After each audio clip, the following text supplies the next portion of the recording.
Oh boy. That's your favorite band? Yeah, you know that's my favorite band.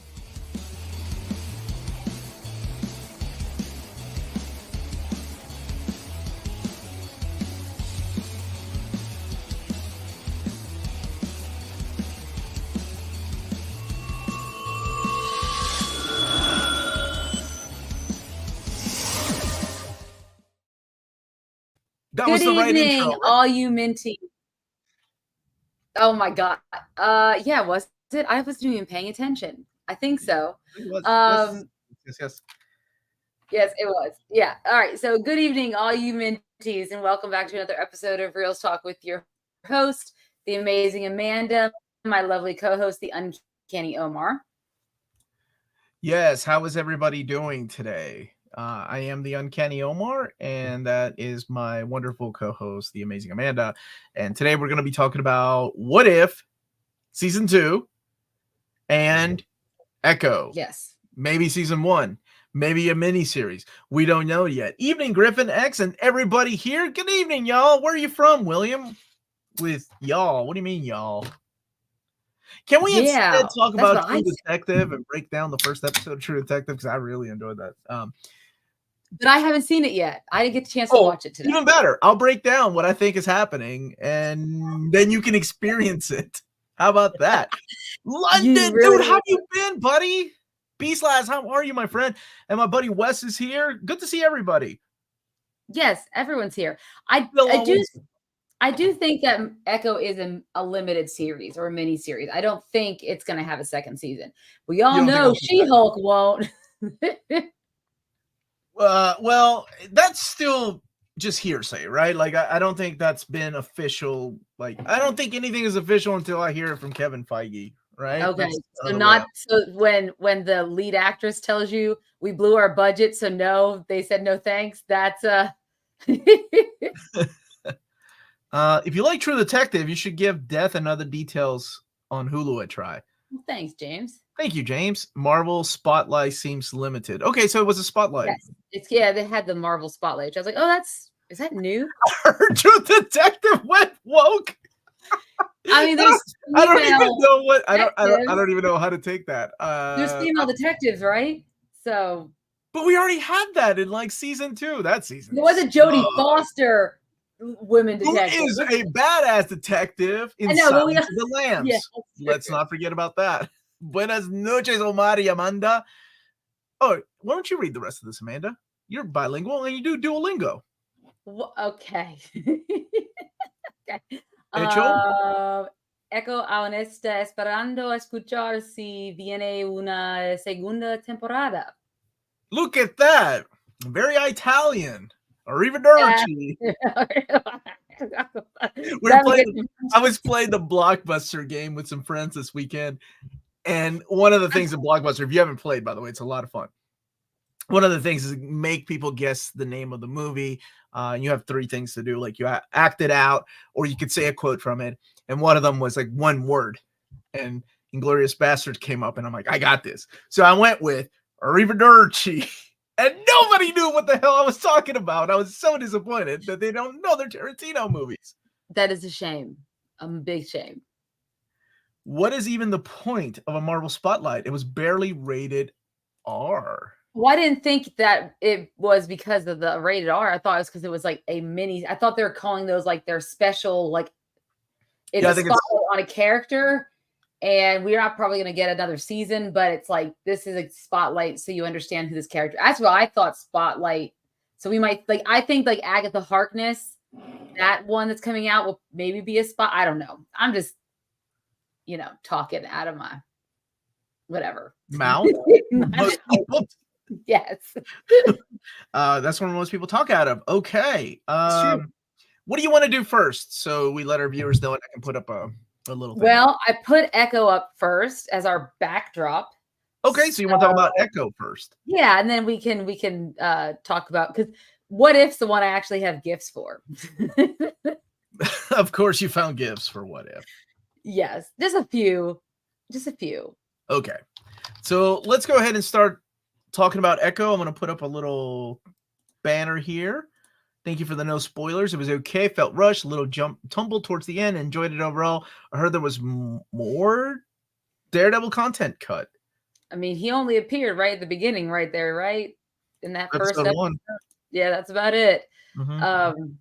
Yeah. So this TV series, miniseries, limited series takes place pretty much right after the events of the Hawkeye Christmas special. Is that what we call that? or miniseries?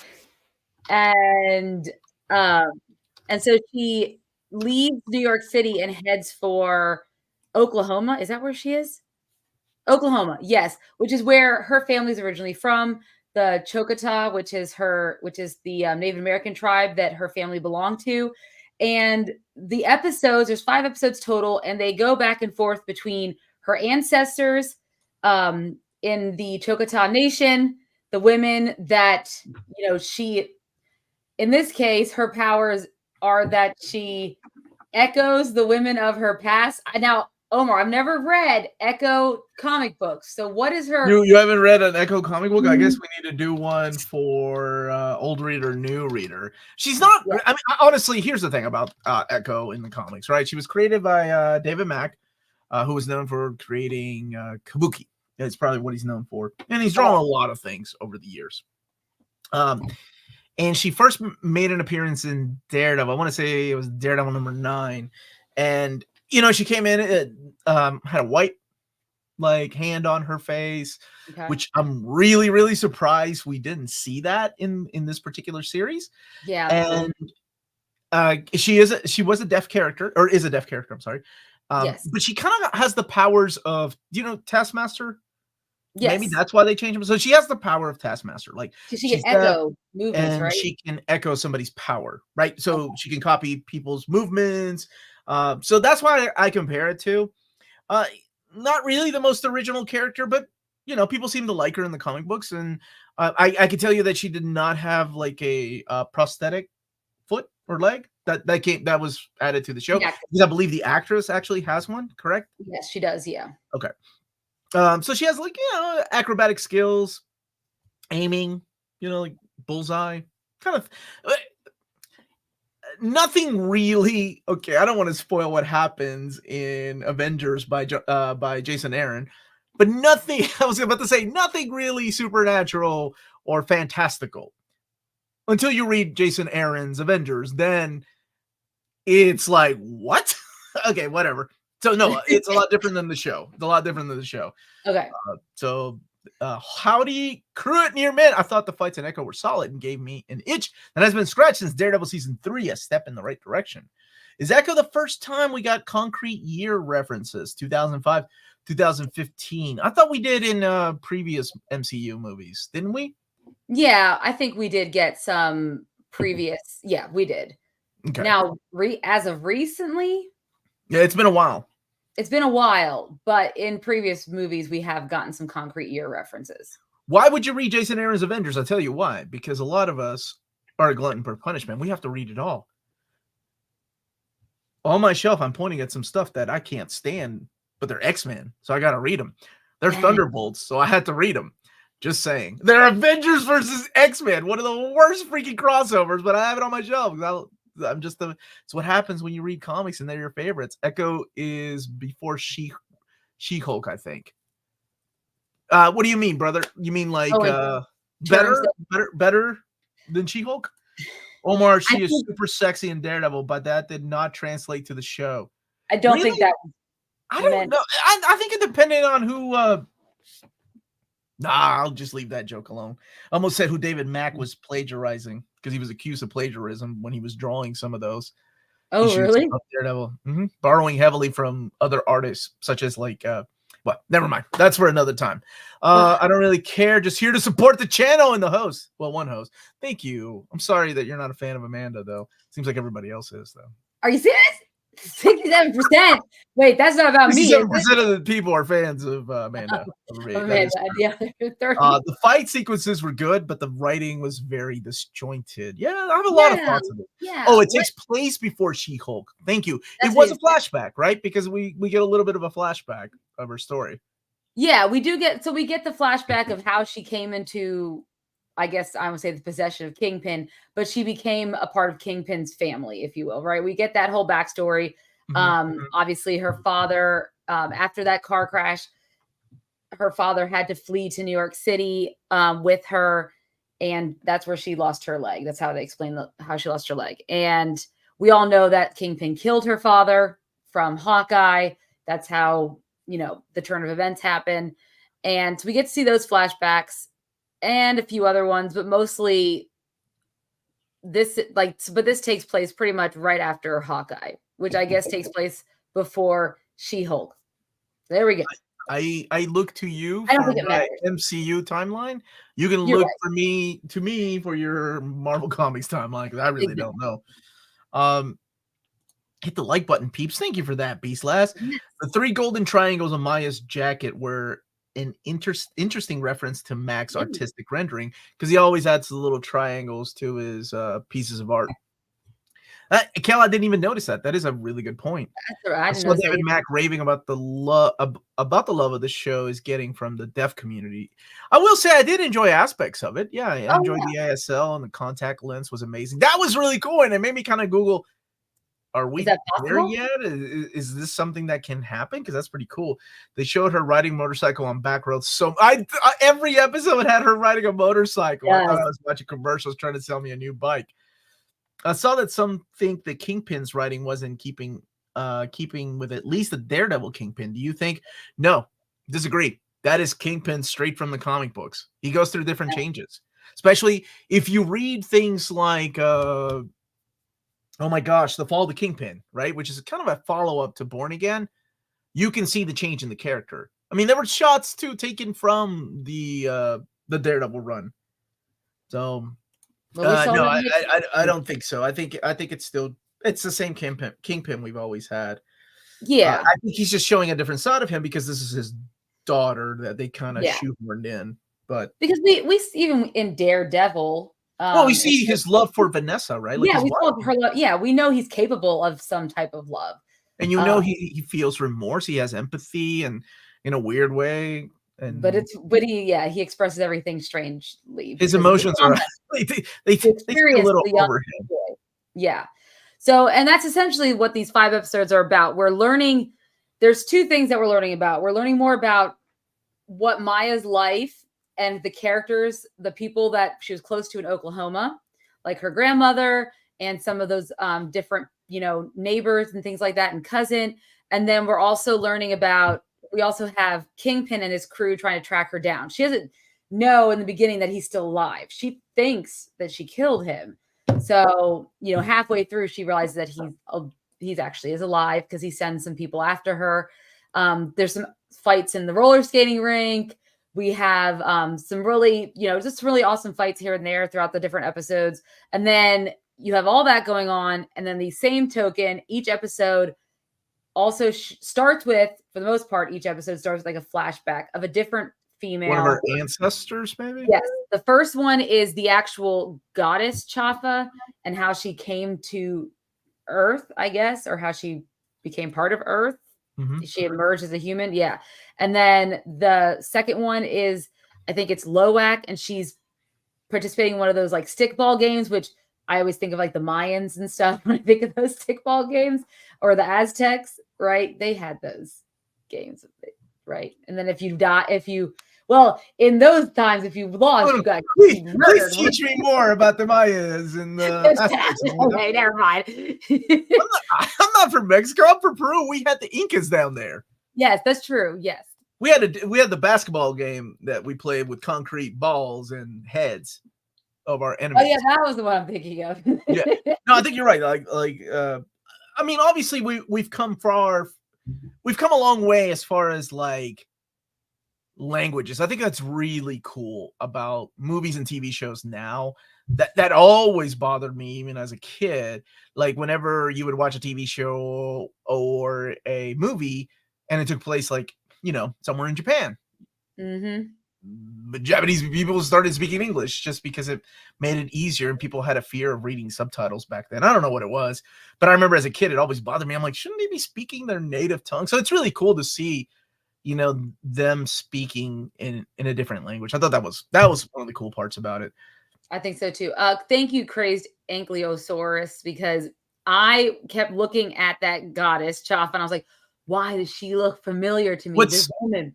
What's New Blood? That was it was on Rambo? Limited. No, it was Dexter's, Dexter. Like they came out with another episode, another season. I forgot. Yeah. 2 years ago, I think 2 years ago, it was a limited. I stopped watching Dexter before. Showing what happens when he lived up in Montana and his son is now older. Yeah. Anyways, so that's what it was. Yeah. So you have so that's essentially what the story is, and she starts to, I guess, her and her grandmother, they somehow are able to connect with the power of their ancestors, which is her powers. That's why I don't know why I thought she was called Echoes, but her grandmother talks about them being echoes of the women from their past, and including her mother that she lost at a young age. Exactly, her mother that she lost at a young age, and she's able to now have these powers, and one of those powers is, I guess, I don't know if it reminds me of Avatar: The Last Airbender when he takes the Fire Lord's powers away. Except I don't think she took anything from Fisk except maybe this bad memory of what happened to between his father and his mother, that time where he had to kill his father, right? That we have this final showdown between her and Fisk, and she taps into his mind and makes him confront that trauma, because there's a lot with her and Fisk throughout the season, throughout the episodes where he talks about how alike they are, right? She, when she first met him and they do those flashbacks, and she really did take to Uncle as someone that she could look up to, and he trained her. And even when he attacked that ice cream man because he was being rude to her when she was a young child, because she couldn't speak, right? Because she's deaf, and she was trying to, and he beat him, and he was trying to clean up beforehand. And then he realizes too late, she already had seen him, and she's just like happy about it. So he's like, we are kindred spirits. And they have this really interesting relationship. Hey, Richard, that he talks a lot about the trauma that she's faced, right? With her losing her mother, losing her father, and then what he faced. And he's like, do it, kill me, because you need to. I'm like your father. And then she didn't, but instead she goes and takes, I don't know what she did, because he asked, what did you do to me? And then she just walked away. And then there's a big credit scene, and I guess he's going to run for mayor, which is. Well, I mean, if you look at the comic books, where this is going, right? Yeah, like if they are borrowing from the comic books, then he has to become mayor. Like even they're setting it up. We need somebody that's brutal that will come in and kick the crap out of all these people, and mayor of New York City, the kingpin of crime. Exactly. If it happens in the comics, it can happen in the MCU. I mean, she's got healing abilities, so maybe, Germ saying she healed his pain, but didn't take away the memory, so he's always there to remember. 5 episodes. This was a really interesting series. Like, I don't know who was asking for an Echo series, but it kind of makes sense in the world we live in that we have a series like this. If you have I can't even keep up with the damn terminology. Is it indigenous people or is it Native American? Like which one? Maybe I'm looking at the chat for the class. I don't want to touch that with the tentacles. You don't want to touch that with the tip. Well, that's what I'm asking. Like, because I don't want to offend anybody. But it seems like we have a female character that that does have native. Okay. Indigenous. Thank you so much. Okay. Now I'm confused. Indigenous. And she's the lead. Of course we're gonna have a show like this. And she's deaf. And she has a prosthetic leg. So I was really hoping that something super cool would have been made for No, what you think she'll take it off and beat people with it? Have you not seen what's his name? Robert Rodriguez's movie where what's her name puts a machine gun leg Oh yes, Rose yes. McGowan. Yes. What is the name of the planet? Planet Terror. Planet Terror. That's it. Yeah. Planet Terror. Okay. Josh Greathouse. A white male. Boy, you are not even listening. No, he said, as a white male, let me tell you the right term. He's making a joke. Like, we're not the ones who should be telling you. I'm not a white male. Still, man, went broke. Echo was originally supposed to be 8 episodes, then brought down to 6. Then they settled for 5. I'll be honest with you. I'm glad it was 5. I could not imagine doing this for 8 episodes. It felt so disconnected from the MCU, which isn't a bad thing, right? We've seen that before. And they just keep hammering in the fact that this is part of the MCU. And it is pretty cool to see Daredevil in there. Wish that wasn't shown in the trailer, though, because what was the point? That would have been a nice surprise. That would have been a hell of a surprise. It was a small little part of it. Yeah, it feels like the entire scene was played out in the trailer. Yes, yes. And then Hawkeye made a little guest appearance, but that's the last we saw of them. And then it was all about her connecting back with her family, connecting back to her people. And then, of course, learning about her past. There were some really cool things, I think, that were done really well. One of the things I really liked that they did was kind of what James was saying, that like that whole heartbeat mechanic and how it all goes silence. Like it gets quiet and then they fight and then it cuts back in to the sound effects. I thought that part was really cool. The fighting I did not like, though. The choreography was okay. I mean, it wasn't as I didn't like it. It wasn't. But I just watched Reacher too, season 1 and 2. So no, but Reacher has like somebody that actually, like realistic fighting, even though the guy headbutts a dude's arm and it breaks and snaps and whatever. But in this, I don't know, it just felt a little sloppy. So, I mean, to be quite honest, it was sloppy. I felt like there was a lot lacking in the writing. And I think that because they were trying so hard to weave the narrative of these previous generations. And I don't necessarily like the way they had done that in this show, because to me, you're just introducing these characters, but I felt like they really didn't connect with whatever that story for that episode was being told. Does that make sense? They were just there so we know that she has ancestors, and we're going to need them in episode 5, but smart writing would have somehow made them connect to whatever that episode was talking about.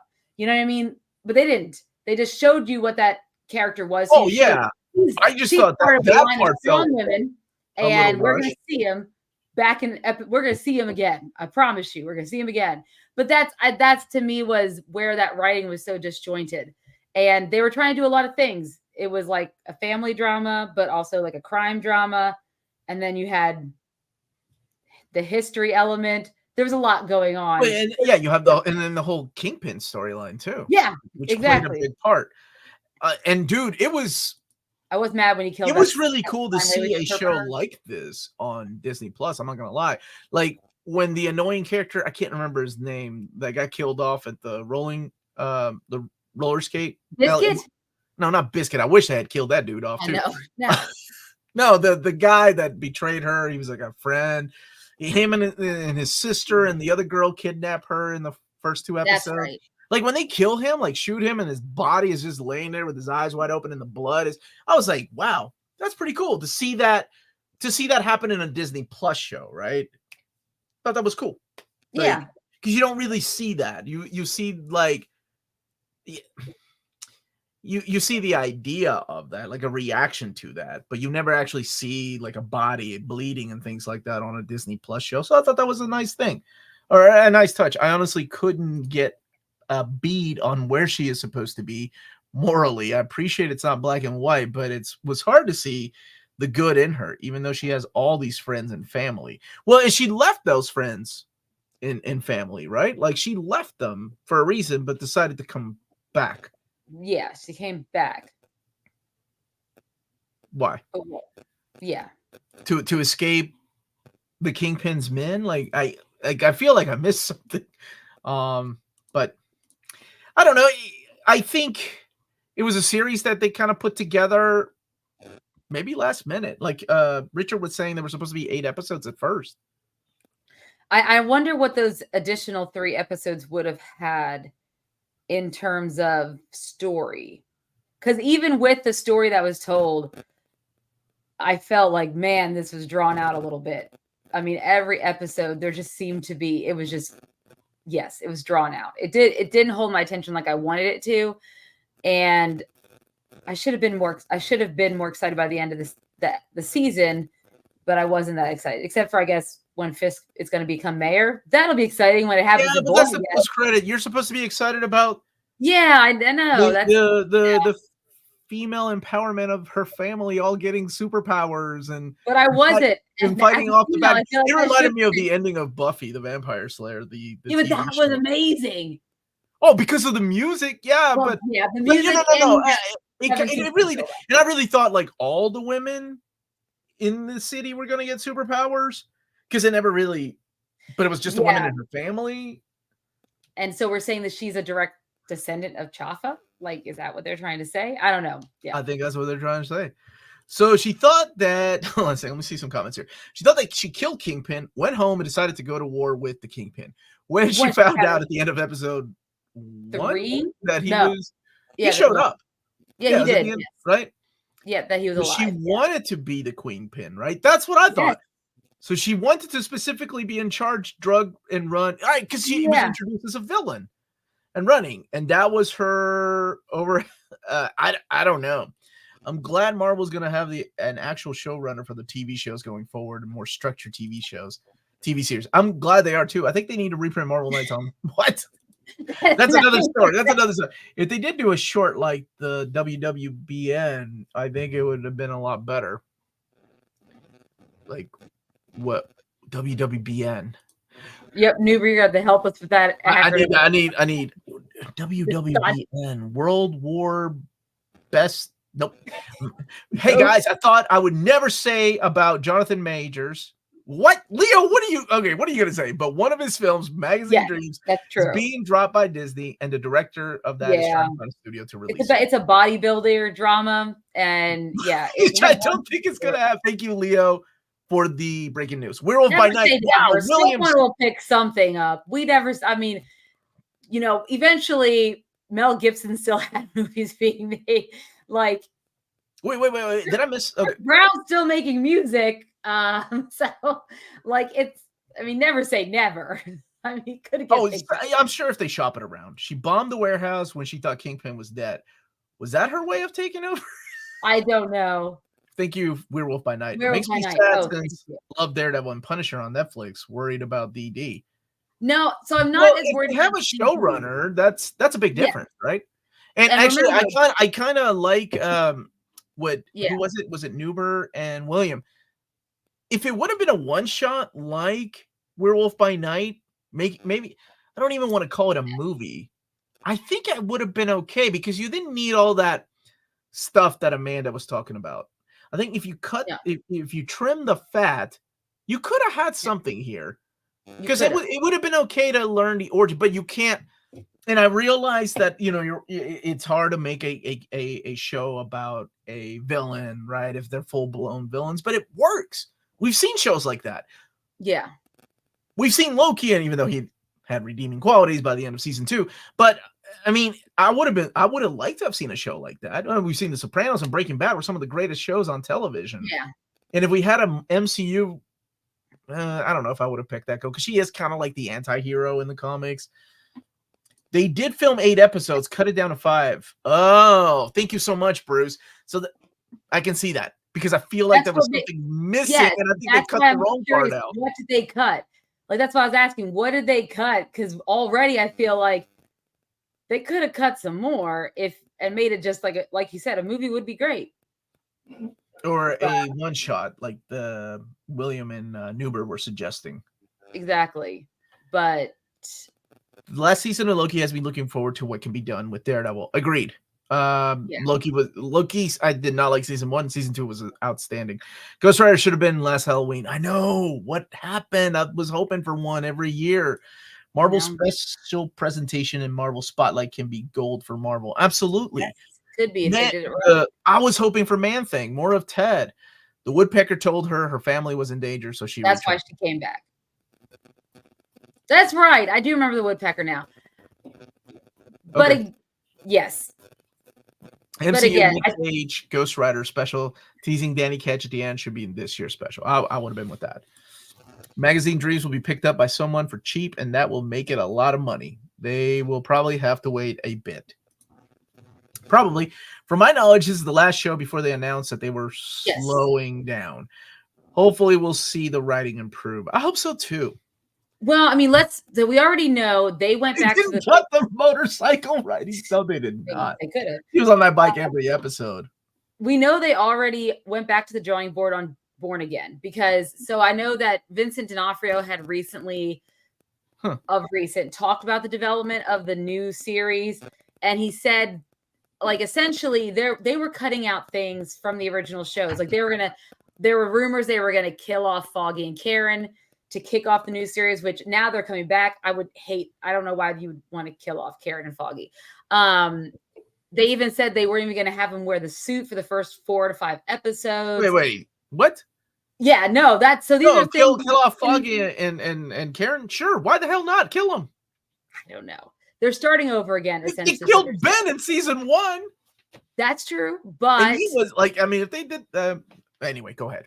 Yes, but what they're trying to do, I think, is in the original script, it was not make anything from the original Netflix series canon, and now they're going back and changing that. So I think, but again, that means we were supposed to get Born Again this year, so obviously we're not going to get it this year. I mean, besides the fact that they had started filming, then in October, they decided to nix the writing, so now it's back to the drawing board. So now they're going to have to reshoot everything. So I'm thinking 2025 before we'll see Daredevil Born Again, unfortunately. And honestly, I think it's okay to take a break. Yeah. Well, if you look at the phase 5, all these work, man. Okay, oh fine. My she can come back. Okay. But if you look at the show schedule, there's not a lot. I mean, they are taking a break because besides X-Men 97, which is animated and not related to anything MCU, I think. I hope it's animated well and not animated like What If, but we're not there yet.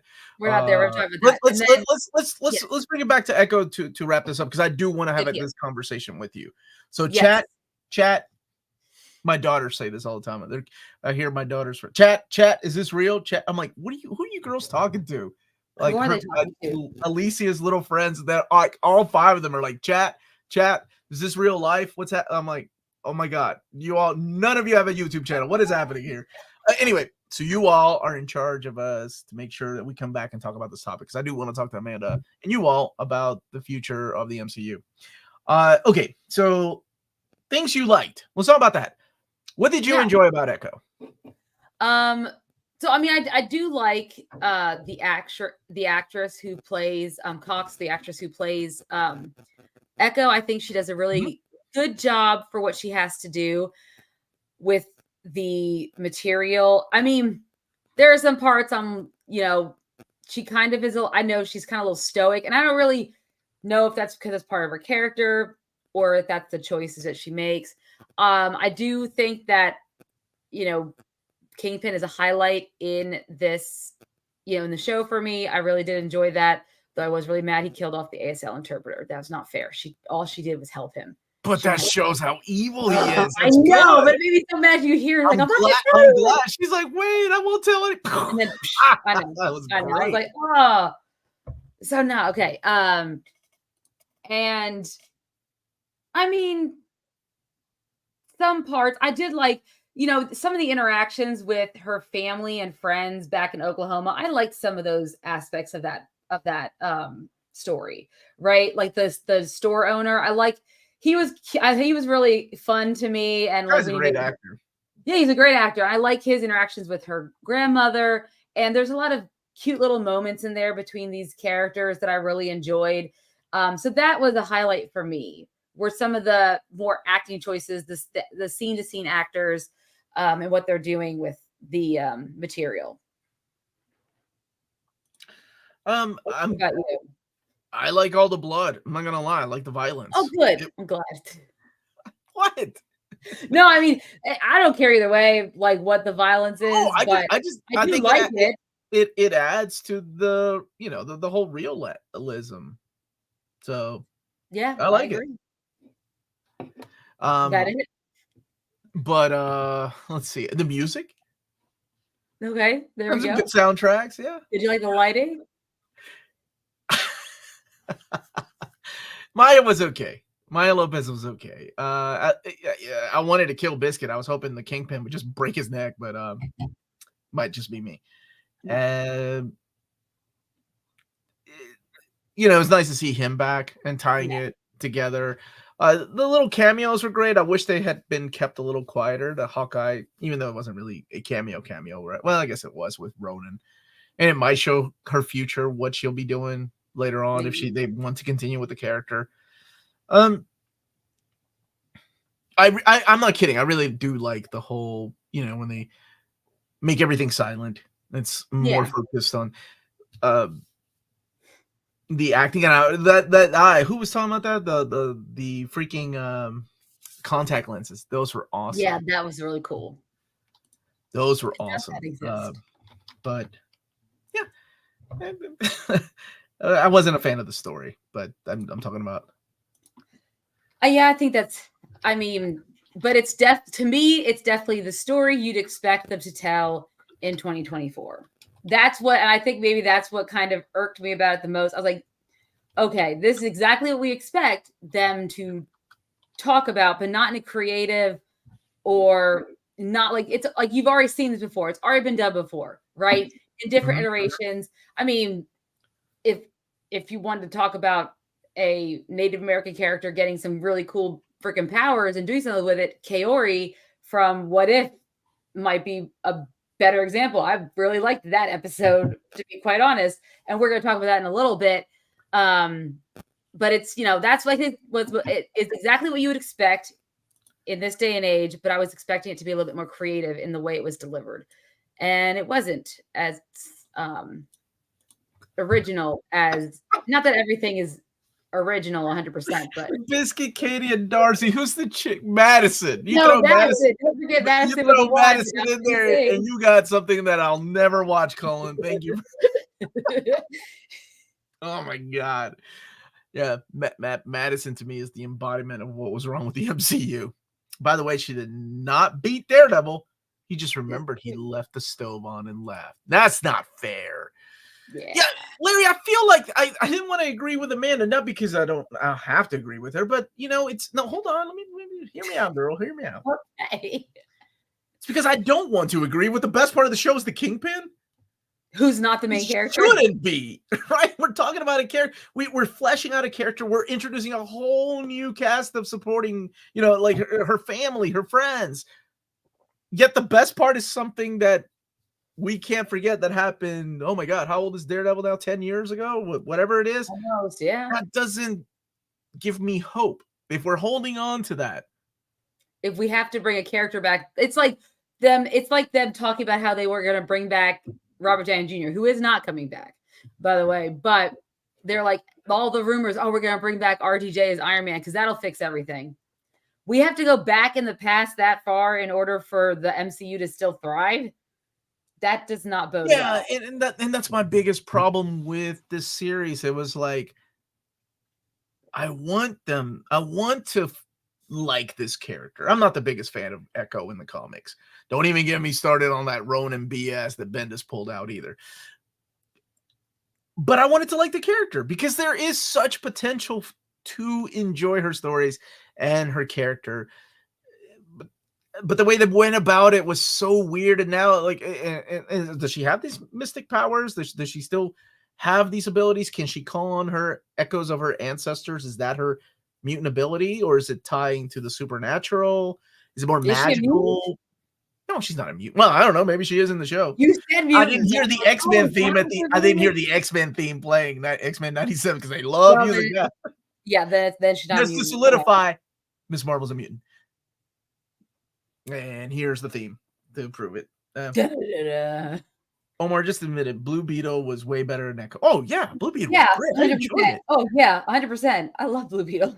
Omar, tell David Gabriel to send some copies of Joe Quesada's Marvel Knights Omni to the writing staff. Oh no. I don't know if that would help or not. It's okay to admit Daredevil and Kingpin are the best part, but Daredevil was like in there for like a few seconds.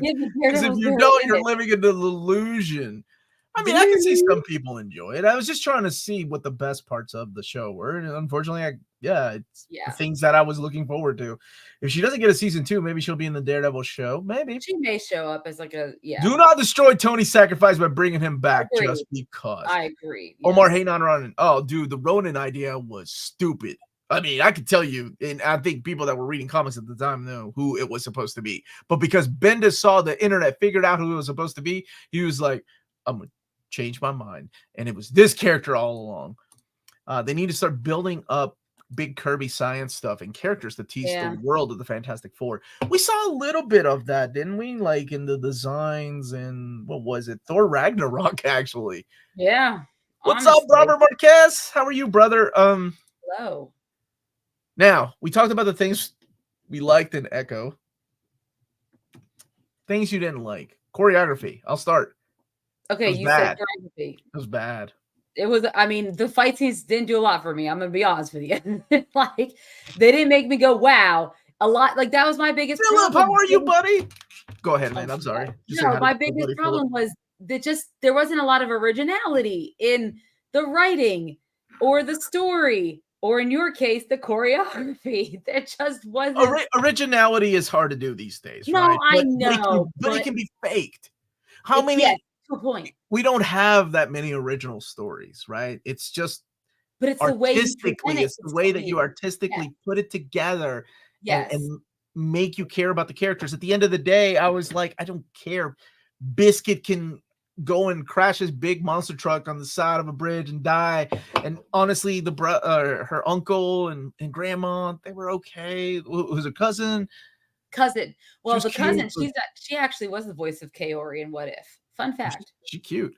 But you know what I'm saying? Like, I don't care about these people. I don't care about Echo. Yeah. I'm glad Kingpin's alive.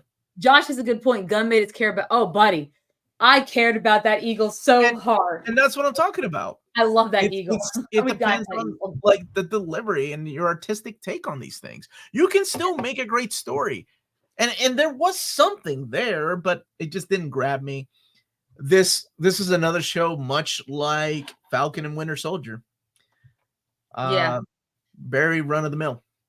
I think you can tell in the fact that didn't they have like 7 writers on this too? Like it wasn't just I didn't even stick around for I'll be honest with you, I didn't stick around for the credits. I don't know if there was an after credit, but I knew about the final episode having an after credit because of the Kingpin, right? I kind of figured they were going to do something. They had, at least there's. Oh, wait. I think I'm in the minority here. I cared about her family way more than Blue Beetle. Yeah, everybody's entitled to the opinion. I'm glad you liked it, man. Yeah, but I do not think they're doing a good job at painting the world during the blip. When Biscuit said, I can't believe we're quoting Biscuit, said Maya hadn't aged, he should have said, did you get snapped? Just something to fill the world in. Yeah. Yeah, it seems like things are just still disconnected.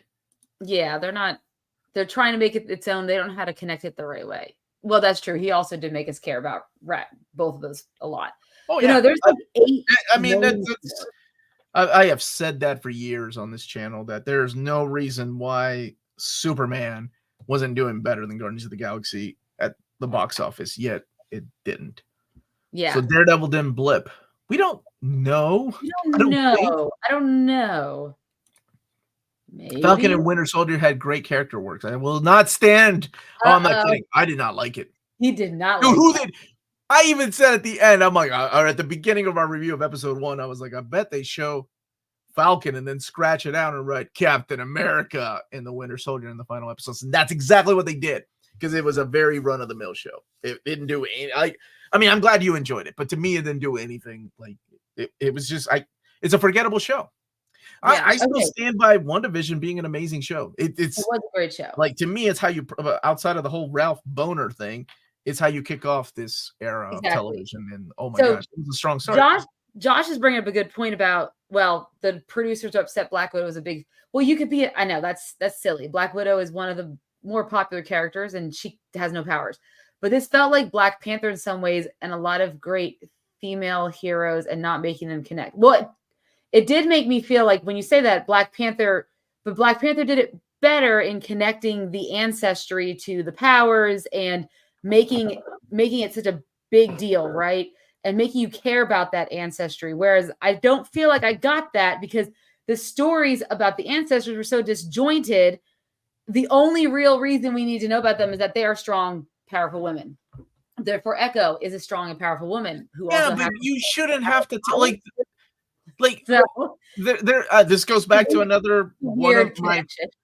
freaking things I hate is that they tell you these things instead of showing you. You don't need to tell people that these are strong, powerful women. Just show us. Just show us. You don't need to see like 8 of her ancestors to know. I hate you so much, Ryan. Will I am not even going to read your dumb freaking comment. It was no She-Hulk. It was better than She-Hulk, I'll tell you that. Yeah. Did you like the high-tech laser-sighted skate gun that shot bearings? Sure, maybe. I really don't remember. A lot of this show was kind of gone like the snap, man. I don't. There was not much memorable. No, don't time him out. He's just dumb, but he's entitled to his opinion. And Ryan knows I love him. Don't time this Ryan out either. I can't think of anything Marvel that could catch the previous pre-Endgame magic. Oh, it's still there. That's the thing. I mean, take a step back and think about that. Because no matter what, comic books have always done that, right? How many times have we said, I can't think of anything better than the Infinity Gauntlet. Nothing is going to get better than this event. Or I can't think of anything better than the Mutant Massacre. Nothing will ever surpass this event. But time after time, comics have always shocked us. It's not like the ideas are still there. It's how you execute them, I think, is what's important. And if you have 60 plus years of ideas that you can borrow from, you can still tell wonderful stories. Yeah. It's still there. It's still there. And I think, it's just going to take the right vision to kind of bring them back. I mean, there were flaws in Kevin Feige's era too. Ant-Man 2, Ant-Man 1, Thor 2, not everybody agrees, but I'm just saying. Let me rephrase. Anything teased from the current projects? I don't know anything right now except for Deadpool 3 and the rumor that Fantastic Four we might actually get an announcement. And see, for me, Fantastic Four could build on that magic if we get them, but I don't know when that's happening. Well, if we get the right X-Men, it could also build. Let's bring that back, chat. Y'all remind us to bring that conversation back because I really want to talk about this. Okay. What else is there about Echo? Acting is okay. Some of the characters were okay. Yeah. I did, but like I said, I didn't really care. It was just okay. Yeah. Run of the mill. The 6 out of 10 for me. What about you? Anybody that watched it, what would you rate Echo Spotlight, Marvel Spotlight Echo, or whatever it's called? I'm sorry. What would you give it? I'd also give it a 6 out of 10. It just didn't hold for me like I wanted it to. It could have been better. And I wish it was. But yeah, it's gory. I like that, but that not gonna save a show. No. I hate to say, but the first Iron Man film has never been surpassed or even matched. Well, so some strong words there, Larry. 7 out of 10, 6.5, very close to good. 7, 5, 6.5, 7 out of 10 Kingpins. Yeah. So this would be the worst. No. Hell no, Ryan. No, did we rate season? I know Phil always did not watch this. I know Phil. He ain't wasting his time on FCO. I bet. Well, they weren't gonna do a season 2, I think, anyway. But no, definitely not, because I think it's a limited series. Wait, what did we give like She-Hulk and stuff? I don't remember, James. I remember liking the first episode when a lot of people didn't. I remember getting a lot of crap for that. Oh yeah, because I did not like the first episode, and you liked it. I was like, I don't know why you liked it. And then I continued to not like any of the episodes. When she yells at, I didn't mind that at all. I knew what I was gonna get out of this show. I knew it was gonna be like Ally McBeal. So when she's sitting at the bar and she's like, Captain America, that made me crack up. And then wasn't. We got the rest of the season, and then we got Madison, and I'm like, I'm out. You don't forget the Secret Invasion, right? I think Secret Invasion is by far the worst. 7 out of 10. That was just a disappointment. You had Nick Fury himself. You had this great story, and it just was so. So I don't know how it's ranked, honestly, but I think Secret Invasion. It was bad. It was my. Dang, we did not like. We did not like. Phil gave it an 8. That's right. I invited her on to join it. I'm gonna have to get her to come back to the show to do another because she. What was it that she liked that I was like, you've got some opinions? Loki? Yeah, I did not like it, but I think Secret Invasion got a worse rating than that. Never seen it out of 10. I've just heard pop culture news that is interesting to me. It's good to see you, man. You know me too well, Omar.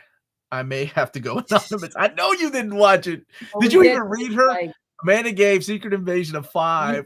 Same rating that you gave She-Hulk, and a 4 out of 10 for me. To me, they're about the same. I mean, it's hard not to say something about Samuel L. Jackson coming back, right? Well, that's what was so yes, that was disappointing. Whatever. She-Hulk what did we give that in our rewatch? I know I gave that one a much better rating, I think. Of what? Thor: The Dark World? That's one of those cases. That's still a bad movie. That's an awful movie. Loki was mine. She-Hulk was consistently bad. Secret Invasion just dropped the ball hard.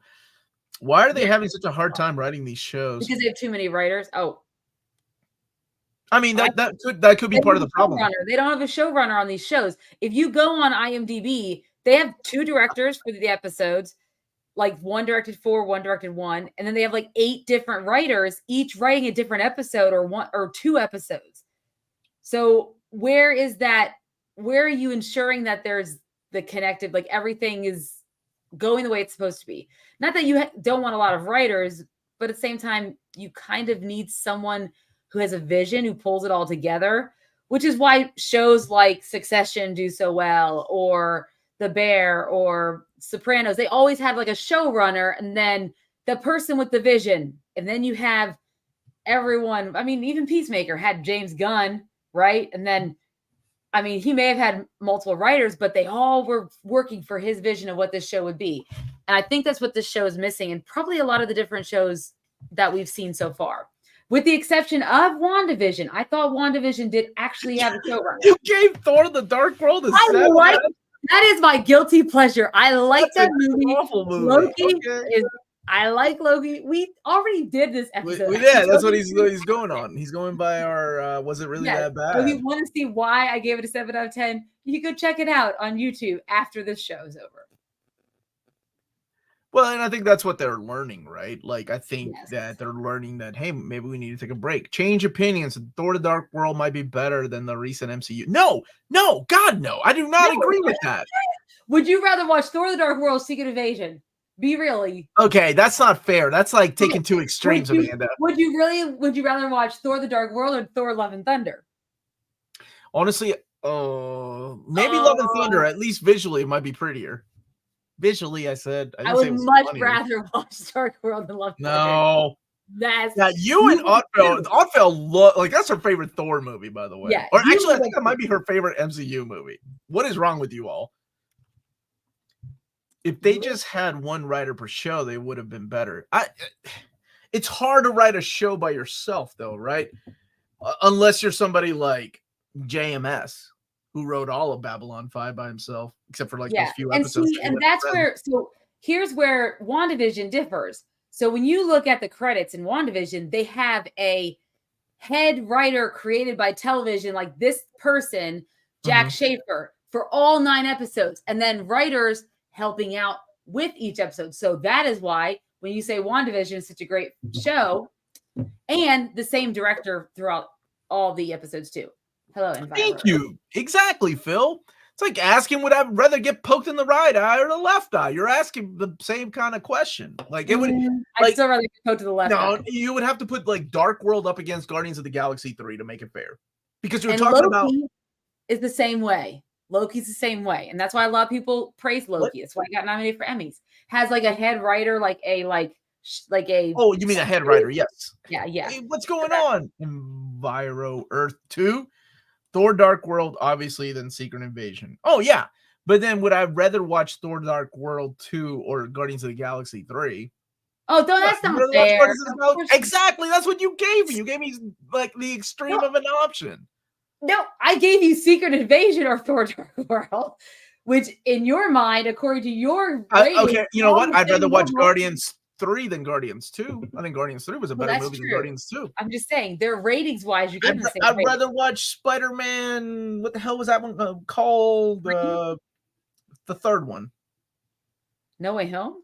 Yeah, I'd rather watch No Way Home than Spider-Man 1 and 2 all day, every day. Well, yeah, 100%. Yeah, so I mean, no offense to Homecoming and Far From Home, but there are some good movies. I mean, we seem to have this thing with the MCU that,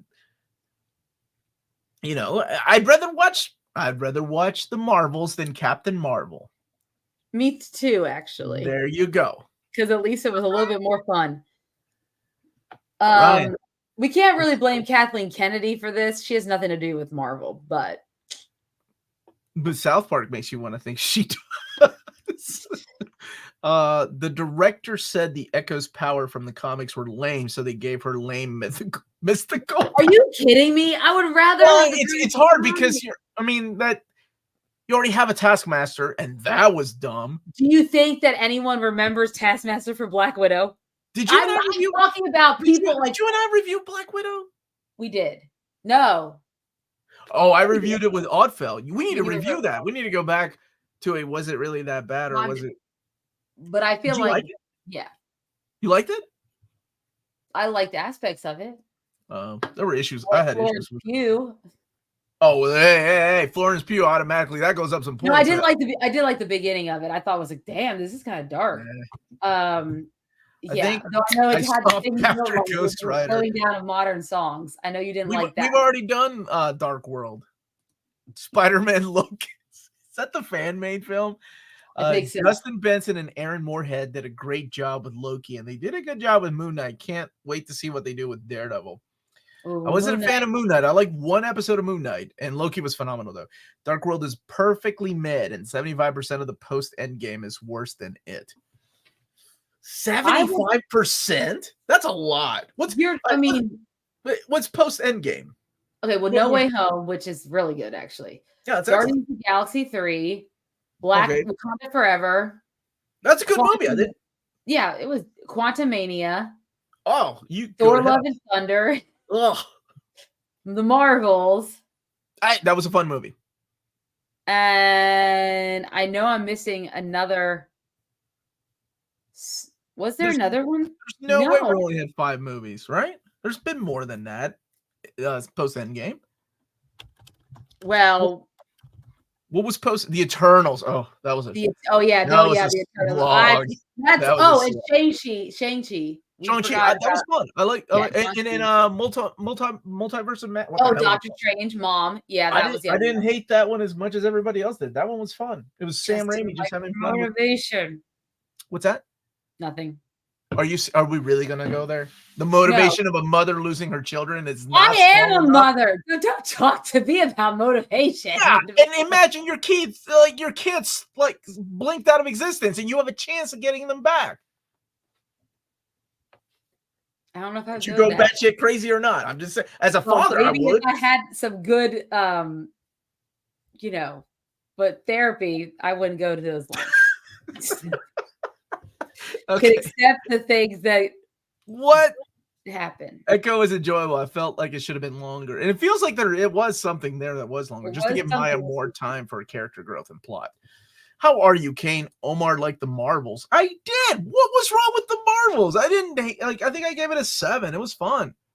All right, bring that one back there, James. James, what did we give? What did we give the Marvels? All these people hating on the Marvels. I thought the chemistry between the 3 characters was great. I thought the story was ridiculous, like Spaceballs, but I'm a fan of Spaceballs. So what do I know? I thought it was fun. Speaking of Florence Pugh, what are you guys' first movie that you recognize her perform? Oh, what's it called? Little Women. Midsummer. Oh, what? I don't like those movies. Those are really. I don't like the movie, but I liked her performance in it, and I related to that character with a dick boyfriend that she had.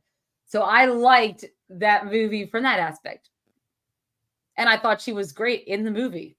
Yeah, she was I good. don't really care for those movies either, but yes.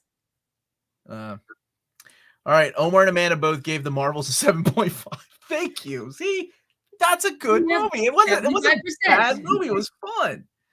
I don't understand the hate it got. Like I mean, I understand why. I just don't understand it. Thank you, James. You didn't answer if Daredevil appears in Echo. He does. He does. But not for as long as you think he's going to. Yeah. I don't know how they skipped the point with Wanda and made her go from the ending of WandaVision to batshit crazy. The post-credit scenes, Richard, that's what it was. Or an end credit scene. That's what it was. It's when her whole it's the same. Her hanging out with the Dark World. But if you think about it, that's what happened in the comics, right? And everybody seems to love Avengers Disassembled. Oh, it makes sense. Her children weren't real. So I don't know. I didn't read that yet, but maybe we should read it. I'll tell you if I like that. New reader on it, didn't we? Yeah. You might have done it with. I'm most excited about Florence Pugh being in Dune 2. Probably more than Dune 2. She made septum piercings cool again. How did she do that? I only know Florence Pugh is Zach Braff's wife. Wait, they're married? I thought they broke up. They're not married. They were it's dating. Not like I'm stalking her. They were dating and they broke up because everyone gave her a hard time because of how old he was. And it's kind of sad because I think they really did like each other. And I know there could be other stuff, but a lot of it was she was defending him constantly on social media because there's a huge age gap between them. I mean, he's older than me. Not that big. No, it was fairly big. He's in his 40s and she's in her late 20s. Yeah, there was because he's your age, right? Someone look it up. Okay. You need to take a step back when you're like, he's your age and you say it with that attitude. Okay. Florence Pugh is single, I believe. Hey, she is. Yeah. Okay. So you're saying he was born in 75. When were you born, Omar? 78. Okay, so he's older than you. Oh, and yes. Okay, so I don't understand where this is going. I just want for the age gap situation. I'm trying to explain it so people understand. Okay, they're 20 years apart. She's 1996. So yeah, that's the year I graduated high school. So people gave her a big hard time about it, and it's like, well, she loves who she loves, and it's not like she's not a consenting adult. Yeah, but she loves who she loves can only go so far before people just crap. I wouldn't, but then they broke up, which is it is sad, but it is. Holy crap! Did Josh actually spell something right? He's AARPH, like you, Omar. You Googled that, didn't you, Josh? 18 is okay, Ryan. We ain't gonna take the chat there. All right, let's reel it back to the MCU. Thank you. I said chat. Keep it because I'm drinking. Keep an eye on us. Yes. All right, let's go back to what. I'll change our background to get us started on the next. Yes. Change our banner to What If Season 2. Yes. What did I just give Echo? What did I say? A 6 out of 10. That's what I gave it as well. So if you haven't seen What If 2, he's your age. He's like 3 years old. The Capra. Hey, let's bring it back to the MCU. The man is gonna open up this door of like who's allowed to date who. Any idea when the 2024? It's supposed to be 2025 now. Yeah, because Enviro they went back and they rewrote everything. So October of last year, 2023, they announced even though they were filming, then they had to pause filming because of the writer and actor strike, and then that ended. But then in October, they announced they were scrapping and going back to the drawing board. So they're rewriting. So it will not come out in 2024 because they can't. I hope they don't rush it and they do the right thing. So 2025 is probably when we'll see Daredevil born again. Because it sounds like they're doing major rewrites to it. All right. Marvel Echo, we gave it a 6. Actually, James is on top of that. Thank you. What If Season 2 was fun? I feel the second season was more than the first. Last episode was very fanfic-like, though. 1602 was my favorite episode. That is, if you're going to take What If somewhere, that's a great place to take it. Shakespearean time. Let's do it. That was awesome. All right, let's talk about What If Season 2, broken down into 8 episodes? 9 episodes. Showed how much I paid attention. Yep, and they came out. I know it's been a minute because they came out before Christmas, and they aired an episode a day prior to Christmas, right? So 9 episodes total, kind of like a condensed version of like Hanukkah, I guess, or the 12 Days of Christmas. I don't really know. It was just a Marvel thing. So you see some storylines are continued from the previous season, mainly Peggy Carter's Captain America. We see one of the episodes actually Captain Carter, yes. We see her storyline kind of continue on in one of the episodes, and she is a character that we see throughout. Same with the Doctor Strange from the last season, the one who had who became evil because he was trying to fix the idea of Christine always dying. If you remember that from season 1, and he had to use go read a book, Leo, and hit that like button. Sorry, Amanda. Okay, go read a book, Leo. But he hit that like button on your way out. He will. It's Leo. If you want to come back for what's going to happen in the MCU chat, then you can do that too. What's going to happen in the MCU? We got thoughts. Okay. We have thoughts. All right. So yeah. So I mean, there's a minor thread of narrative throughout these where, we have the Watchers back and we start seeing Doctor Strange from last season coming in and collecting. Well, he comes in to talk to Kaori, which is a new character they introduce just for What If. And he later contacts Captain Carter because he needs her help. And all of it leads up to he's trying to kill all these different variants in order to bring his universe back. So remember in season 1, he killed off his universe because of all the stuff he was doing to try to keep Christine from dying, and it didn't work. So that's like the story thread that we see that's kind of woven throughout these, but mainly it's a lot of different variant stories of new takes on different characters. We saw some of the examples. What's her name? Nebula joins the Nova Corps. That was like the first episode. And then what the next episode after that is what if Ego actually did get Peter, if he actually was delivered, and what did that look like? That was an interesting episode because you got to see the Avengers like in the early 90s Avengers. So, you have, instead of Captain Marvel, for example, it's not Carol Danvers, it's the scientist that she worked for. I can't remember. Lawson, is that her name, right? Yes, Dr. Wendy Lawson. Like she's Captain Marvel in this. And we see Hank Pym instead of as Ant-Man again, and you have Bucky Barnes, and so it's a different take on that universe. And then I don't know. I mean, how do you want to talk about this? Because every episode's different. And do you just want to talk about your favorite episodes or what you liked about each episode? How do I want to talk about this? Okay, I'll tell you how I want to talk about this. I'm not a fan of What If, the TV show. I don't like the animation style. I think the connecting storylines defeat the purpose of What If. To me, What If is you have the God bless. Why did you? Okay. To me, What If is like, let's have some fun. Okay. We have the voice actors back. Let's write a story that's completely different than what we did in Avengers. We have the ability to do that in animation. Why in the world? And I like them. I like the stupid things like, the 88 Avengers. But it's the same story. It's like we form a team. We're good guys. And it's the same plot. The good guys win. And on top of that, we have a connecting story with Captain Carter. It's a recurring character. I'm like, no, man, show me what would happen, the bad things that would happen in case something like what would be wrong if Peter Quill was found as a child taken to Ego, right? Show me death, destruction, which is what I was used to in the comics. I think that's what the beauty of What If could be. That him and Hope, but everything has a stupid good ending, and I'm like, I know everyone, even Hela gets a retribution arc, right? And she did a phenomenal. Kate Blanchett, I don't know if she was ad-libbing her lines. She did phenomenal. Regardless, she did a great job. Not everybody is just, not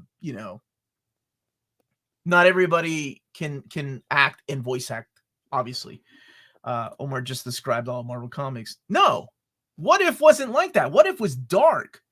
What If gave you that vision of, hey, this is what would happen if if people find out who Spider-Man was. I thought that was awesome. That's what I was hoping for this. Season 1 had like the zombie episode. That was pretty cool. The Doctor Strange one was pretty dark too. I mean, where he pretty much destroys his universe. In the first season, right? Yeah, in the first season. Yeah. In this season, we didn't have an episode like that.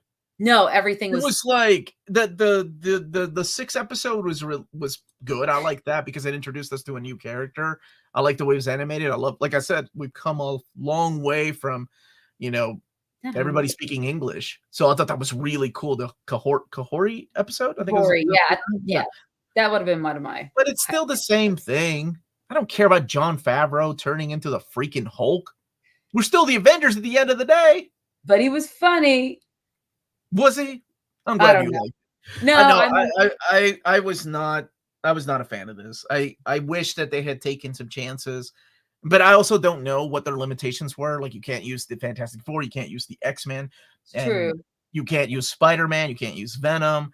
You have to use the Avengers, so that's why they have to be in every episode just about, or but a variation of Spider-Man in the Zombies episode. Maybe it's like you can use zombie Spider-Man. I don't know. I wasn't a fan of this. I liked it more than the first season, just because I like the 1602 Avengers. I'm still a sucker for like variant Avengers, even though I'm bitching about like, the whole thing about, I hate when it's the Avengers at the end of the day. Yeah, but I still get a kick out of the different versions. But there wasn't anything unique. I don't know. Didn't dig it. But there we go. It was like, what if the good guys won? I see that all the time. Give me, what if the good guys lost and died and the whole their whole freaking planet blows up? That's what I want to see. Damn. Yeah, I think what they were trying to show, I think what they had in mind. But I know a lot of people like the season more than season 1. But what did you think? So I liked different episodes of this one more than, I think I liked it just about as much as I liked season 1. There were some episodes that did not resonate with me as much as I wanted them to. Like the Tony Stark, if he had made it, if he actually had gotten stuck and ended up on Sakaar, that was fine. But I didn't like that episode. Didn't do much for me. I mean, it's just Goldblum being Goldblum. I like that. Yeah, I mean, for me, that was nothing. I did like the Peter Quill one. I thought that was interesting with the Hope Van Dyne, the little friendship that they made. I did like that one. I didn't care about the continuation of Peggy Carter's story with the Hulk blaster. Yeah, but you had to show her again so she can get transported. We get to 1602. Now, I did like 1602 because it was. Yeah, I love. I remember you texted me. I was like, Hulk might be like. There's this. I would just like to see that universe. That would be fun for me just to see that universe and keep. Well, there is a comic book called 1602 if you want to check that out, written by Neil Gaiman. Oh, I have the Shield one. I have a Shield something or other. Anyways, no, but I would like, they didn't have to kill Hela off as the queen. I would like to see that universe. Give me that universe. That looks like a fun universe to live in. They could have just done a whole what if on that. I mean, I did like the Kahori episode. Kahori. I thought that was really cool how they showed how the Tesseract ended up on Earth in this lake, creating this portal to another world where all those, like if the warriors fell in, or if the Native Americans fell in, they couldn't get out because where the hole was, it's like it's in the sky and now they're on the ground, but they all gain these powers and they become immortal, and then they go and use those powers because she's like, we need to save our people who are back on Earth. And it was I like that episode. I mean, it was all in that native language. I thought that was really smart of them to do that they didn't start letting them speak in English. They kept it in that native language the whole time. That was probably one of my favorite episodes, between that and 1602. So when I think there was just aspects of it that I enjoyed, but the first few episodes kind of bored me a little bit because they were variant, but not variant enough that, I mean, we had seen a version of the Nebula and the Nova Corps with what's his name? Yondu's character last season, kind of something similar. So we'd seen some of that stuff already done. So I was okay with not having to see that. I was just reading Kane's comments. Oh, that makes sense. Right around the head writer had an idea for a story. It is really interesting if they could have used him, but maybe, like I said, they were very limited to who they could use. You know, you don't like the animation, right? What's that? You don't like the animation, right? I wasn't a fan of the animation. No, not at all. But it was a little better in this one. Not just I don't like it. It's not my style, and I hope they don't use it for X-Men 97. I don't. Hopefully, they use like the original animation. I don't think we'll ever see that again. And I'm just being honest. I think we're gonna see a bunch of computer generated art with the hand-drawn animation cells on top of it to fake it, right? Like we see that in anime. Yeah. So yeah, this wasn't. I wanted it to be dark.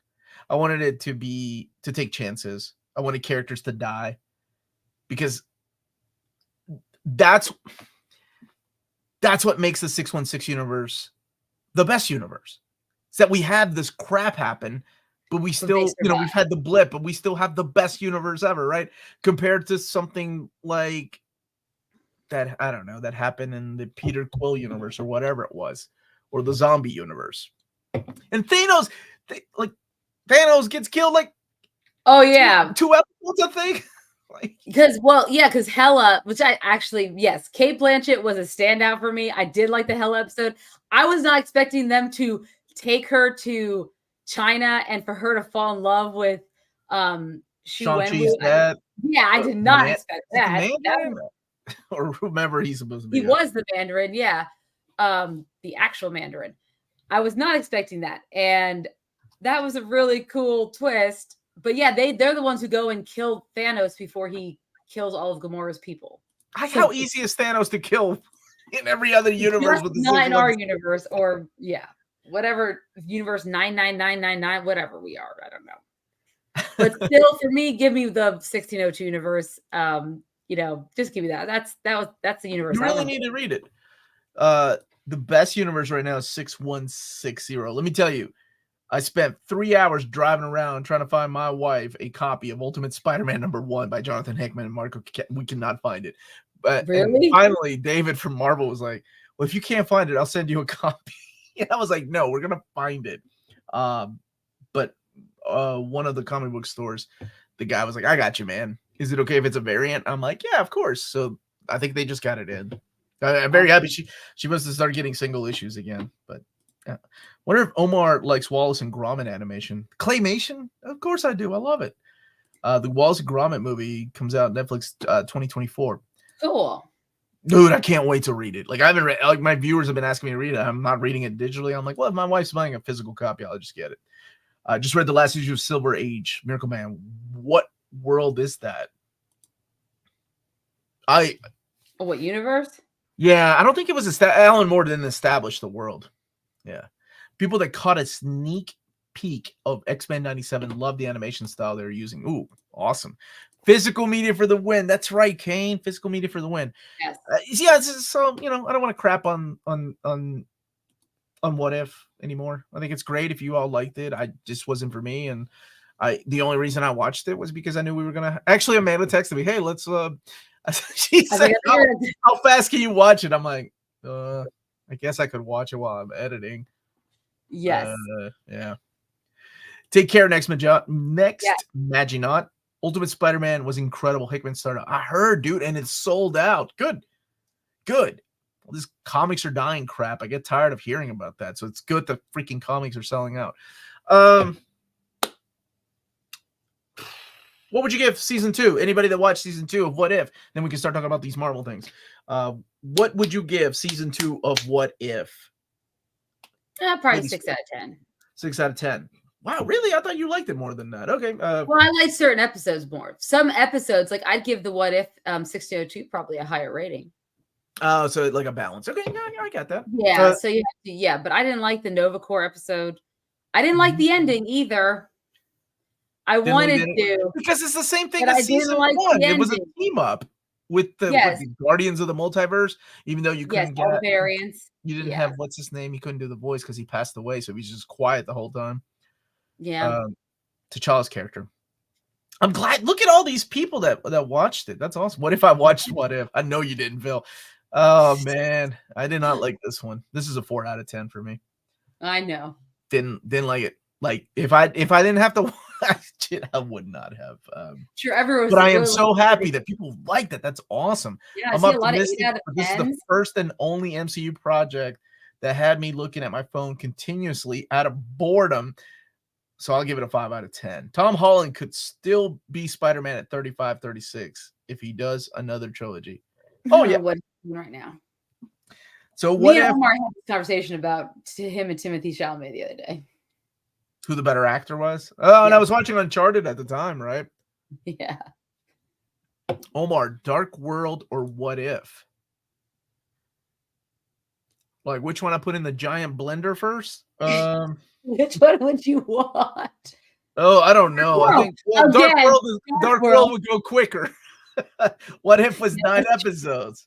That's true. Even if they're half an hour, it's still a lot. From what I saw, 6 or 7 out of 10. Did you guys watch the Crisis on Infinite Earths animated movie? No. Didn't even know it was a thing. We did watch. Yeah. We reviewed a little bit of it. The CW stuff. We did. We reviewed their Crisis, like their special. We did do that a while, like when it came out. All right. So let's talk about the MCU now. But let me read this comment. I really feel like they dropped the ball with the connectivity of the season. Yeah, they did that in season 1 too. I hated that about it. Besides that, I thought it was pretty good. I gotta go watch that. Okay. 6 out of 10 for my buddy Larry. Timothy Chalamet is better actor, but if you give Tom Holland time, he can show range. I'm sure he can do it. He did though. You gave him time, Amanda? How much time? That's right. Well, I mean, like it's not like Spider-Man's been his only thing. He's done Cherry. He's done that weird serial killer TV show. Not The Room. I don't know what it was called, but the one where I don't think it's The Room. No, it was not The Room. But he's done some other projects. And for some reason, those projects aren't landing. Like, and I don't know if it's his acting choices or if it's just the projects themselves weren't that great. Is it the crowded one? Because he has multiple personalities. Yeah, that's what it's called. All right. So I want to talk about the MCU before we go. So okay.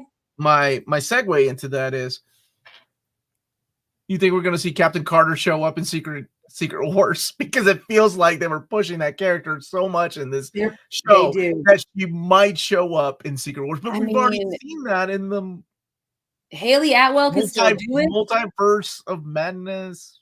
We did. I think they would bring her back because, just recently Patrick Stewart had done an interview and he talked about how disappointed he was with Mom, and like. Because in part of they had to blame the filming because at the time they were filming with the pandemic and like all those scenes where they're all talking in the room to Doctor Strange, they all filmed those separately. They had to put it all together because of COVID. Like he was in a separate.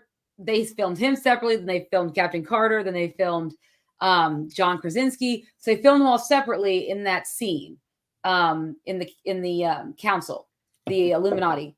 So he was just talking about how disappointed he was in that because I think that he wanted his part to be better. Anyways, yes, there's a good possibility they'll bring Haley Atwell because she seems to be a pretty popular character, or at least a lot of people seem to like her. Super cute. Honestly, if they need if they need a female character and the other ones aren't really connecting with audiences, maybe.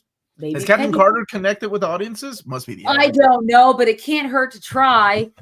I mean, it seems like people liked her show. Right? People liked her show? I never watched. I thought people did. I didn't watch Agent Carter. I know Maddie did. There are multiple versions of Peggy Carter in the Marvel Puzzle Quest mobile game. It's a good indicator that she will be used. I mean, if the actress is willing to, that's what I kind of figured would happen. I think the MCU is a failure of their own success. I think we've been saying that for a long time. I want FF, but not MCU FF. Just give me a good movie or show. Well, I don't think you're going to get FF without having an MCU FF. Yeah, it Josh, is going to you be has MCU to kind of now. take it what they get you. He's Get gonna be Carter. That's not it. The Agent Carter show was good. Yeah, a lot of people show. did. A lot of people did like it, and yeah, I mean, a lot of people like Haley Atwell too. So I think that it was a spinoff of Shield, right? Like it was the predecessors to what Shield was going to be. I like Captain Carter because she's English. She's got a cute accent. Agent Coach Carter. She's good in Dead Reckoning Part 1. I liked her in that. Remember, she's yeah, she was in that. That was a good movie. I mean, she was good in that film. I like. All right. So let's talk about the future of what's to come. We know of some projects, right? We know Deadpool is for sure coming. Deadpool 3 will be the only 26th. MCU. It'll be the only MCU movie this year. Yes, it will. We're also getting Kraven the Hunter. And do we need to include Kraven and Madam Web? Madam Web. Well, they're not the MCU, but they're part of the Spider-Verse or whatever the heck it's called. I know, but I don't know. When talking about the future of the MCU, I don't think we need to include those films. Okay. We have what else do we have?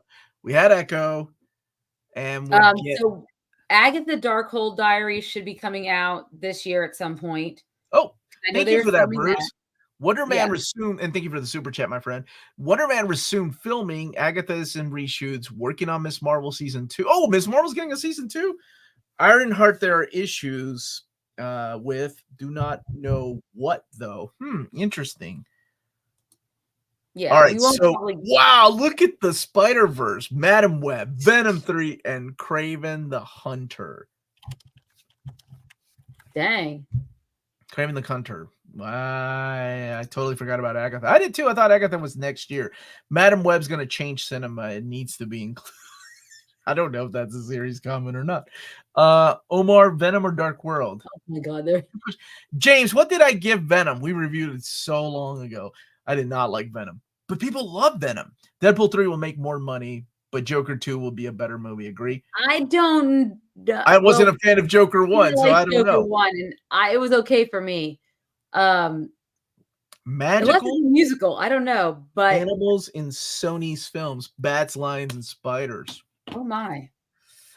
Morbius. Oh my God! That movie. Madam Web is an hour and 56 minutes. I'm looking forward to Madam Web and Venom 3. I want to watch fun films. I'm looking forward to Deadpool 3. Yeah, I think a lot of people are looking forward. Wait a minute, Kane. Doesn't Kraven the Hunter look fun to you though? It looks fun to me. It's Aaron Taylor Johnson. I'm always a fan of him. I never say no to an Aaron Taylor Johnson film. Yeah, I don't know about that. I refuse to call it the Sonyverse anything other than the Sonyverse because there's no Spider-Man.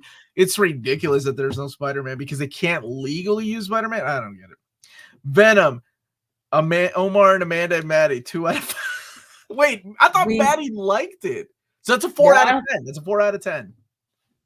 We did not like Venom. I did not like the second one either. Dude, the second one was bad. Does anyone have any plot details for Venom 3 Spider-Man? I don't think so. They've been pretty hush-hush. Kraven is mid, and mid. Aaron Taylor Johnson pretty much made I'd agree with that. Yeah, he was good in that. He was Quicksilver, right? In the MCU. Mm-hmm. And he was Kick-Ass in the Millerverse. And yeah, I like the guy. He's a good actor. I don't know about the plot though. Is anyone else planning to watch Madam Web twice? Yes, we will watch it and we will review it. Wait, why are we watching it twice? No, once. I am all for Lady Gaga's Harley Quinn. Maybe Joker 2 will be like Harleen with a musical number. What if there are no musical numbers? We don't know for sure. Do we know for sure that there's musical, or is everyone speculating? I thought it was going to be an artsy film where Lady Gaga was like a dream sequence where there's one musical. Wasn't the rumors that Lady Gaga was going to be Joker, like playing the character of Joker and replacing what's his name? That was the rumor for a long time. Well, she's definitely not doing that. We've seen some of the stills from Larry. Sadly, Born Again has been delayed, and we think it's now 2025. Yeah, because they went back to the drawing board. They're rewriting, so there's no way. Like if they do it right, there should be no way that comes out this year because the jury. I don't know if they'll show up, man.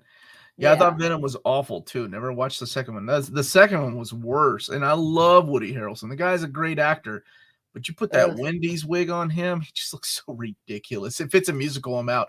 I don't know if it's a musical. There's so many rumors going around right now. Whatever it is going to be an artsy film, and it might win an Oscar. I don't know. No, I think you don't like musicals. Why no, I don't either. Why not? I don't know. I don't like fun. I like Little Shop of Horrors. I like the reason why they have to line the marketing of movies. Like Wonka was a musical and no one knew about it, but it actually has made a ton of money, surprisingly, because it's a fun holiday film. Mean Girls, they never showed, so people didn't realize it was a musical because they never showed the musical numbers. If you were someone like me and knew what it was, you knew it was going to be a musical. So they've started not to show it because they think people won't go see musicals. The Greatest Showman made a ton of money. Oh, yes, what Amanda's saying. The composer won an Oscar for the first Joker, confirmed there are musical numbers in Joker 2. Okay. I like seeing attractive women as much as the next guy, but Madam Web's going to be so bad I can't justify it. It could be good. I mean, it could be good. That's the thing. All these movies could be good. Ryan, you need to see Venom 2. If I had to suffer through it, then you do too. That's a good point. It's probably for the best. I'd rather wait for a good show than watch a bad show now. Yeah. Craig, hit that like button. Amanda, did you go see it? You didn't go see it. You told me you were going to go see it. Yeah, I know. But then my daughter didn't want to come with me, and I didn't want to go by myself. So I'll go see it. Yeah, I'll go see it. I have not seen. You want to go do that instead of go drinking on Saturday? You want to go see Mean Girls? No, I want to go drinking on Saturday. I say we go drinking and then we go watch Mean Girls because I'm all about Mean Girls. That's true. You know what? That's a good idea. Let's do that. Because first of all, I do want to see it because Renee Rapp, who plays Regina George, I love that actress ever since Sex Life of College Girls. So if you haven't it's on HBO. Oh, you should watch it. Hold on. I gotta stop this madness. Wait, no. No love for Moulin Rouge. He's on me. No, yeah, I hate that director I hate that director with a passion. That is a poor man's Oliver Stone. I'm sorry if you like Moulin Rouge, but the same guy that gave us Great Gatsby, same guy that did Romeo and Juliet, and all those movies can go right to hell. I hate those movies. He also did Elvis, right? I think was Elvis up for an Oscar? I wouldn't know. Last year, yes, it was. It was an awful movie. His name was nominated for Elvis. That guy's great. Yes, I love Moulin Rouge. That is one of my all-time, like, that's just my opinion. Me and my husband sing those songs together. We love it so much. They do, and I want to blow my brains out. I have this like. That's when you think it's bad that the musical is there. Then you have to hear other people sing the musical, and you're just like. I'm not saying that Nicole Kidman is the best voice. Ewan McGregor, top notch, but it's so fun, and I love that and I love the one original song they do have. I do love that song. Come What May is a great song. Look, as long as you're having fun, it doesn't matter. I don't like Grease. I do not like Grease. That's my least favorite. Like, we could talk musicals, but I do not like Grease at all. Could be a generational thing. I had to watch it because my parents loved it. Yeah, but I like Phantom of the Opera, which is old as dirt. Yeah, but you like Gerard Butler's Phantom of the Opera. That's a big difference. I like him. I don't like his. This is Phantom. I don't like how he's saying, but he was sexy in it as the Phantom, which I think is not the point, but it's fine. I don't care. You guys like Pedro Pascal cast as Reed Richards? No, I want no homeless people. Like I want. No, wait, that's my Wolverine cast. No, in all seriousness, I don't care. I'm done. I'm done with his boyfriend of Venom. That's the guy I want. Like, I'm serious. Like, Amanda and I have talked about this. I don't care. I don't want big name actors. I love Pedro Pascal. He'll be fine. I want no names. I want a good story is what I want. I don't want, Daniel Radcliffe as Wolverine. He's going to be, though. He's gonna be. That's 3 strikes. You cannot. Oh my God, you can bring yourself back. Okay. I'm done with that. Like, I don't get excited when like big names get cast as characters. I'd rather have no names and a good story. It's not too much to ask for. Shonda Suk, she knows the rules. She had 2 strikes. That was the third. I don't remember the first 2 strikes, to be quite honest. You went on a whole Moulin Rouge thing. I was counting. I think it's illegal to not like Grease. That's what I hear. Well, then send me to jail because I do not like it. Just like who else? Dylan said Les Mis is GOAT. Nope. Nope. I also do not like this is some hot takes. I just want to clarify that Amanda does not represent the thoughts and opinions of Near Mint Condition. How many musicals have you watched and listened to? You know how many girls I've had to take the freaking musicals? How many have you seen on Broadway? Let's look at you. I've been to Broadway. I've been to the Franklin County High School Musical. All right? I was in musicals, buddy. Fiddle on the Roof, buddy. I did spotlights in musical because I was dating one of them girls. All right? I was a stage manager for Into the Woods. I don't even know what the hell that is. Okay. You didn't go see that movie. But I'm not Amanda's gatekeeper. He's like, how many have you seen in Broadway? I was like, damn, I saw him at the high school. I had to pay my ticket. Wait, no one disrespect the High School Musical movies are amazing. Oh God. I love those movies. You just had to bring those up. Here I was ready to talk about the MCU. So question is, which one of you is more of a theater? No. Who's done more movies? Who's done more movies than acting? No. But who's actually done theater? I'm sorry. Were you a dramaturg? Because I was. I had to go research. Were you at what? The dramaturg. It's like dramaturg. Is it turgy? Dramaturgy? Are you saying dramaturg?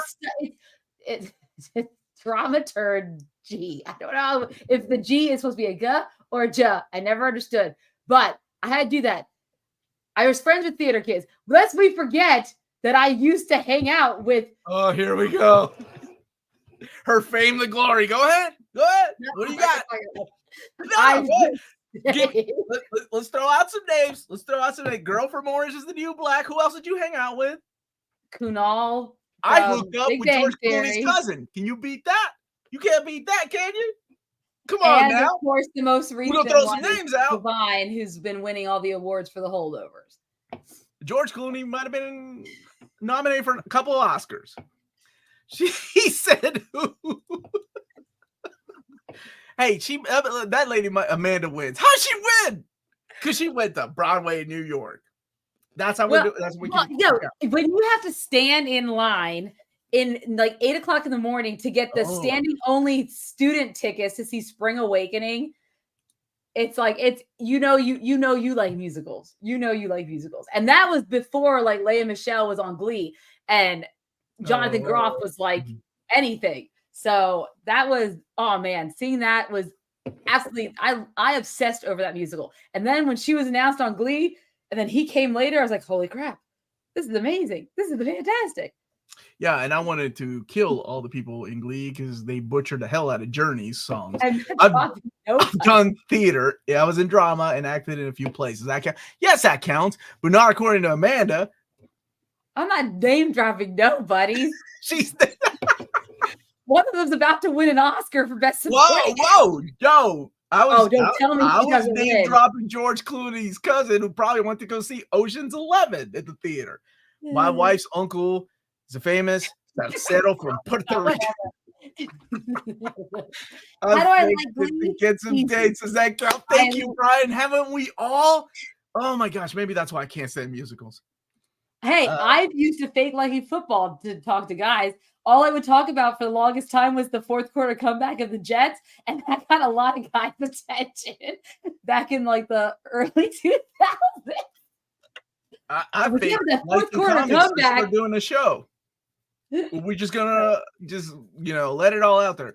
I like Pedro Pascal. I had Penn Badgley as my Reed Richards cast, but I hope Pedro does a good job. Wait, do we know Pedro? It's not official though, doing it. Yeah, I mean, I don't know if it's official. If it's just again rumors. How about them Jets? This Bowie channel, how you doing? How about them Jets? Honestly, I've had to go to football. I'm not into sports either, but I've had to go to those just to try to get a girl's attention, man. It's crazy the things I had to go to those because I was a cheerleader. Yeah, see, I was trying to get the cheerleaders' attention. Like, it's just crazy the things you do for love or whatever. Whatever it is. So the MCU. Okay. Ford seems to be taking a big break, right? Yeah, and to be fair, it's not just, I don't think it's necessarily the fault of them wanting to take a break. I think there's other factors. So I think the writer strike and the actor strike did put a damper on a lot of the productions, like because Brave New World was in production, Thunderbolts was in production. Now Blade has had issues, right? I mean, they've been out direct, they've changed directors, they've changed writers. I think it was in production, early pre-production stages. But I mean, a lot of these, the reason they're being pushed 2025, a lot of it is they did that because they didn't know how long the writer strikes were going to go on, right? And they were not probably as far along in the filming as maybe like Deadpool 3. Deadpool 3 was fairly far along by the point when the actor strike and stuff. So they could resume and pick up where they left off and finish. So yeah, Blade is on their 5th writer. That how old is Mahershala gonna be by the time Blade comes out? That's I'll be dead honest. I love that guy. He's a great actor, but it wouldn't hurt me if to they see him. recast. Yeah, they see him. I mean, who cares? Right now, I don't care. I want a good story. I don't care who they cast. Like the strike showed the MCU cracks more. Henry Cavill as the Mole Man will fix the MCU. That would be fantastic. You know what? I mean, it worked for what's his name, Colin Farrell, right? You get the guy in makeup, shows that he's got some acting chops. Heard a rumor the studio was trying to change the third act to Deadpool 3. Oh yeah, well, you know what's funny about that is what was it? Was it not Bob Jacob, the other one, Bob, not Eisner. What's Costas? his name? No, it was Iger, Bob Iger. He said what they need more of is studio involvement into the film. Here we go. And everyone's like, no, that's the last thing you need in the films. It's not more C-suite people getting involved in the making of the films. That's the last thing you need. What you need is to focus, stop putting out so much content, and focus your efforts on what you really want to do and tell a good story. And stop trying to appease all the outer fringes and just tell a good story. And then we'll be fine. Maybe. I don't know. Yes.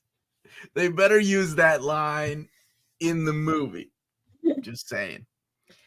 Thank you so much, Bruce. Brave New World was finished, now in for reshoot. So we could see a 2025 release unless they decide to slow down. Right now it's February 14th is the She's friends with Ryan Reynolds. Who isn't? Feels like everybody's friends with Ryan Reynolds. I feel like who is not friends with Taylor Swift is the more. Well, actually, that's true. Ryan Reynolds' friends are everyone. I think Ryan Reynolds has more friends than Taylor Swift. I'm not a drama kid, or I'm sorry, a drama turd, but I think I know a little bit about it. I will never forget that term. I just learned tonight. Kevin Feige was stretched thin, and the writer's strike helped him slow things down and let him see what's going on. Well, I mean, he was off, right? Like he was going to go do Star Wars, and then they said, whatever that was about. Wait a minute. Come back, Kevin Feige. We need you. Oh, man. If that's not on a card, like your business card for near recognition. Not a D. It's a G, first of all. All future Marvel movies go full musical. Taylor Swift and Lady Gaga in superhero movies in the same year. True. I mean, we could get that. We could see a show off. I don't know if we'll see Taylor Swift. If she does, it's going to be a cameo only of a multiverse. And yes, she's a dazzler. Maybe. I don't know. She should not be. I want to know name. Give me somebody. I don't think she want to be. Isn't she making billions of dollars in movies by herself? She's a billionaire. She does not need to be in she's a billionaire. So she does not need to be making that kind of, she's not. But, you know, if Ryan Reynolds thought it would be funny, and he would, I mean, yes, they might put her in there. Oh my God. Would Luis Guzman be a theater kid, Amanda? Okay, so hold on. How do we? I need to, because I can't ever pronounce it right. It's dramaturge. Okay, we're going back to that French term, because I feel like it's a French term, and these of dramaturge is a person whose job it is to understand how the play works and be an authority on the approach. So one of the things I had to do was start to research the time periods and things like that, so that when the costume people would go and start picking out, or the set designers, they had an idea of, you know, what was the cultural stuff going on around that time. What It was, the popular things, like that's the key grip. I did. The key grip. Not a key grip. Oh, I'm sorry. A fancy French term for the key grip. Also, because that's also dramaturge. Dramaturge. Dramaturgy. What if Blake Lively played Dazzler? Oh, please no. Whoa, wouldn't that be a twist? I'd actually be okay with that. Did she sing? I'm pretty sure she probably sings ish enough. The French are very particular about their dramaturgs. Okay. These people poke fun at me every day for the things I say wrong. You'll survive. It's okay. It's fine. We've been through. Yeah. We're done talking about Luis Guzman. That's a good thing. I almost made a game for Amanda, but I'm like, I don't know who's gonna get this. Like, name the Luis Guzman movie, but it would have had different Latino actors like George Lopez. I just would have been like, ooh, here we go. Any idea who could play Green Arrow in the DCU? Liam Hemsworth was linked. Are we gonna see it? Green Arrow? No, let's get somebody young. Let's get somebody younger for Ollie. I'd like Liam's doing Witcher too, right? Isn't he? Yeah, he's Witcher right now. Yeah, he took over for Henry Cavill. So, I don't know. Somebody young. That we would have to pick like a fairly unknown actor, but that could grow into the role. Yeah. Yeah, somebody young. I like Deadpool 1 and 2. Not excited for 3. I feel 3 is gonna be a big, like too much, which is the problem with 2. 2 was a lot. 3 is gonna be even bigger. I don't know. Omar, you do have Luis Guzman. I will use it when I need it. Thank you so much for that, James. I just remember that there's a Dazzler omnibus coming out. I'll admit, I've never read. It's hit and miss. It's hit and miss, my friend. It's hit and miss. Some of it is good. If Marvel pulled in Gal Gadot and Jason Momoa as a big middle finger to DC, I remember Jason Momoa saying, fuck the MCU when he did not get hired as Drax. Yeah. Then he got hired on as and I'm trying to think of Jason Momoa. Maybe it would be, what would be really cool if they pulled in Henry Cavill as Hyperion, right? Maybe Jason Momoa as Nighthawk. If we have a Hyperion. Hold on. This gets better. And then Princess Power can be Gal Gadot, which is the ripoff of the Justice League. The Squadrons. Yeah. Well, I don't have it back here. The Squadron Supreme. That would be hilarious. Even if it was just for one movie, it would be great. Is it worth watching the last episode of Echo by itself? I mean, I don't know. I would not watch the last episode by itself. It doesn't stand out, really. No, it's not. It doesn't stand out. Yeah. You don't necessarily have to watch the other ones, but it probably would make sense of where all the characters are at by the time you get to the 5th episode. They need to start casting younger. It seems like everyone's in their 40s. There's nothing wrong with being in your 40s. There is nothing. When you're making a contract, like and you're signing on to do these movies and delays and stuff like that, it does help to be in your 20s than signing on to do 7 movies or 8 movies. I don't even know what they sign on anymore. Omar, I ordered the DM Judgment Day Omnibus. DM cover in Judgment Day Omnibus. Nice. Yes, because it's the variant cover, Richard. Yeah, you both covers on there. If we really have Metamorpho and Superman, you have to imagine all superheroes are done. Oh yeah, but they're not going to start off with the A-listers, right? They're going to give you Metamorpho. They're going to give you the C and D list characters. And we also got a first look at the DC Creature Commandos. Awesome. Did he put it on his Instagram? See, my algorithm is all like, if it's not about Fallout Boy or Fallout Boy or funny millennial related work memes, reminding me that it's hard being a millennial in the workplace, then it doesn't show up. It's hard being a millennial. Is the goddamn album title for a millennial. I swear you guys have it harder than any generation. Henry Cavill is Sentry. Put that wing on Henry. You know what? I actually like this better. With Danny DeVito as Tom Thumb, we make Henry Cavill Tom Thumb and show his range. Right? Everybody's expecting him to be a super hot Hyperion dude. True. Then he's revealed to be Tom Thumb. Nobody saw that coming. He's got makeup on. Has he played an ugly character? That haircut's pretty bad in that new movie. Argyle? It is pretty. I don't like that. He cut his hair. Yeah, I don't know. How is David Corn Sweat? How old is what he's asking? Oh, He's how old? Isn't he? 20s, I think. Here's a crazy idea. Get Ben Affleck to be there. Because people were talking about the age difference between him and Rachel Brosnan. Oh, is that a problem? She's a little bit older.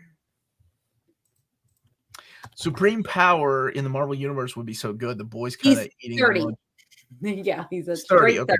Why'd you do that? He's safe. He's safe. Straight, just like he's not 46. Even numbers. Even dating Florence Pugh. Right there. I don't know what that means.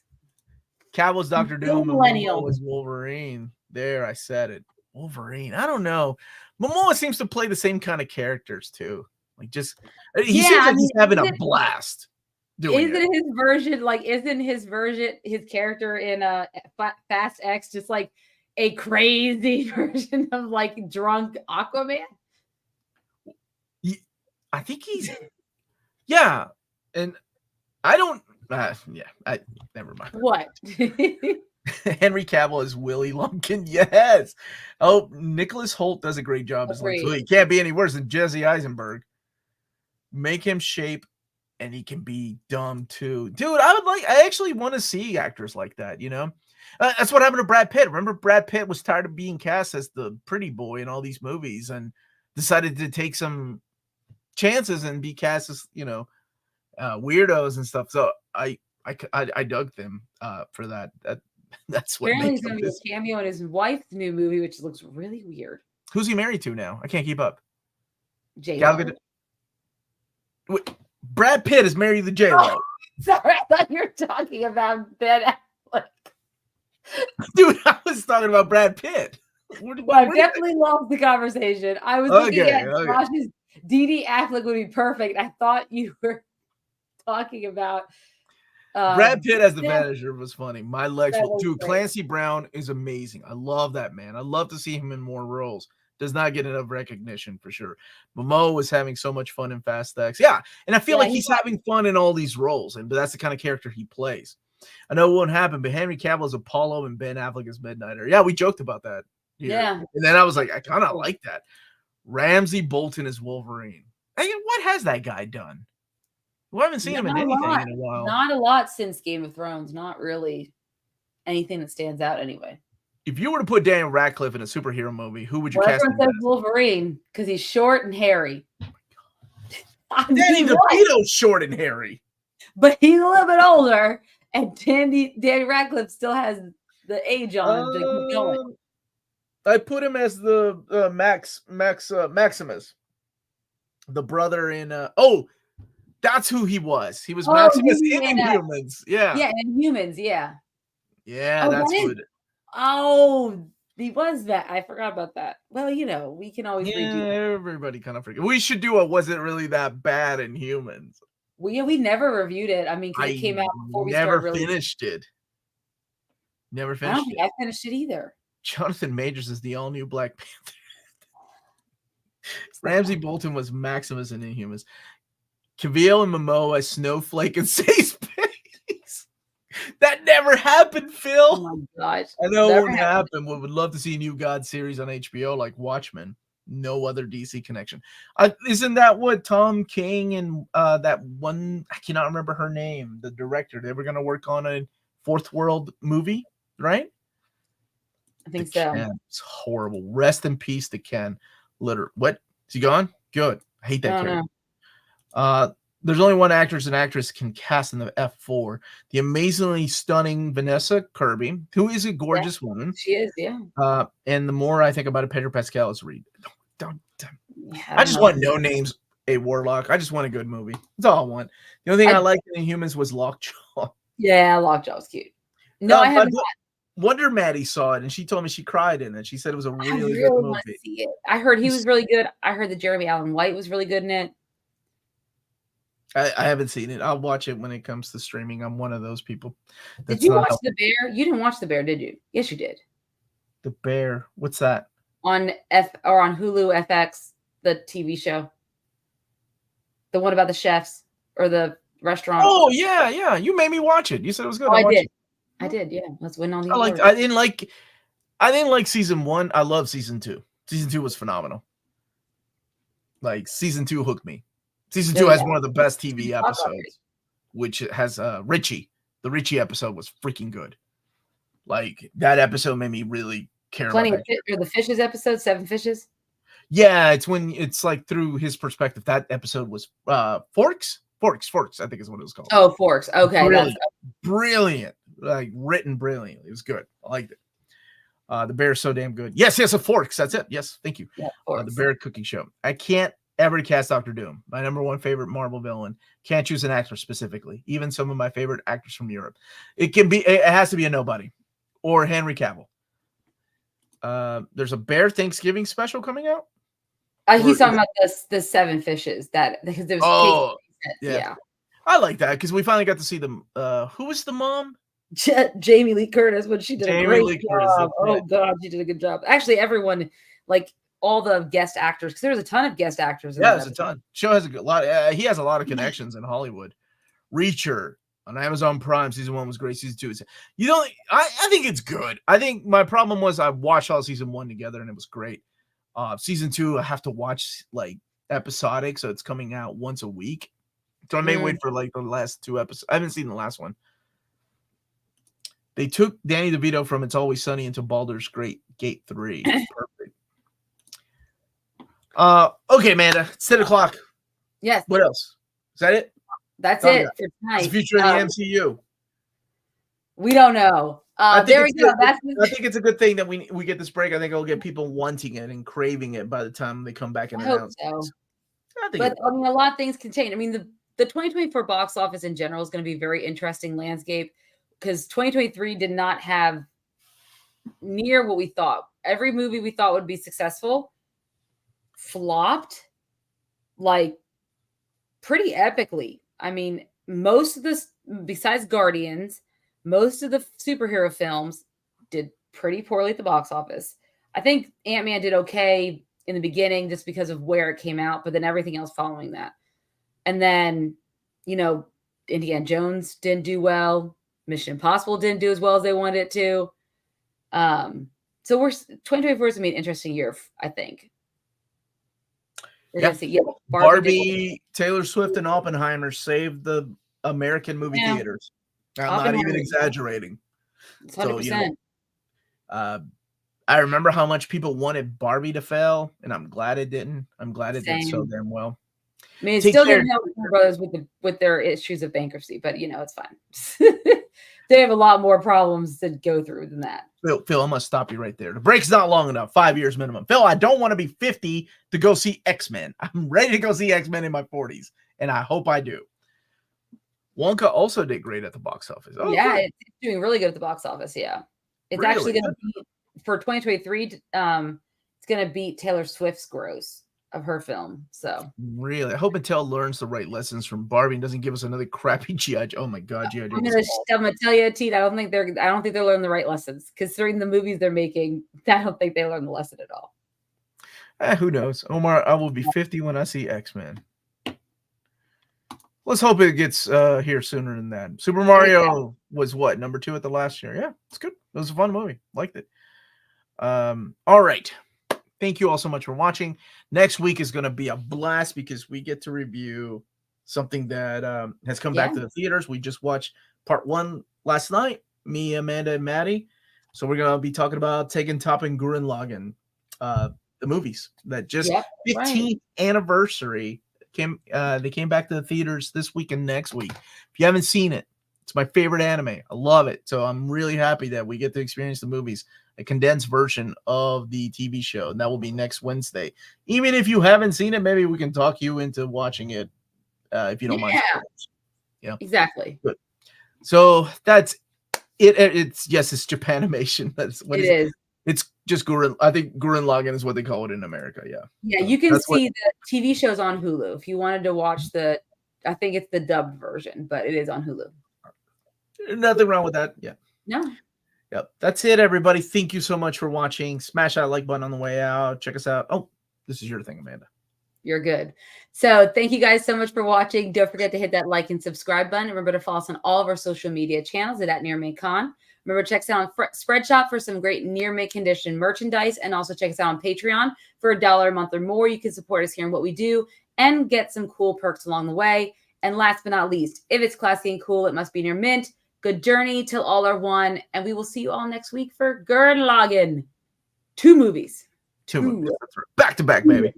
Have a great one. I'll be back tomorrow. Back to back, though. I'll be back tomorrow. Bye, everybody. I'm always here.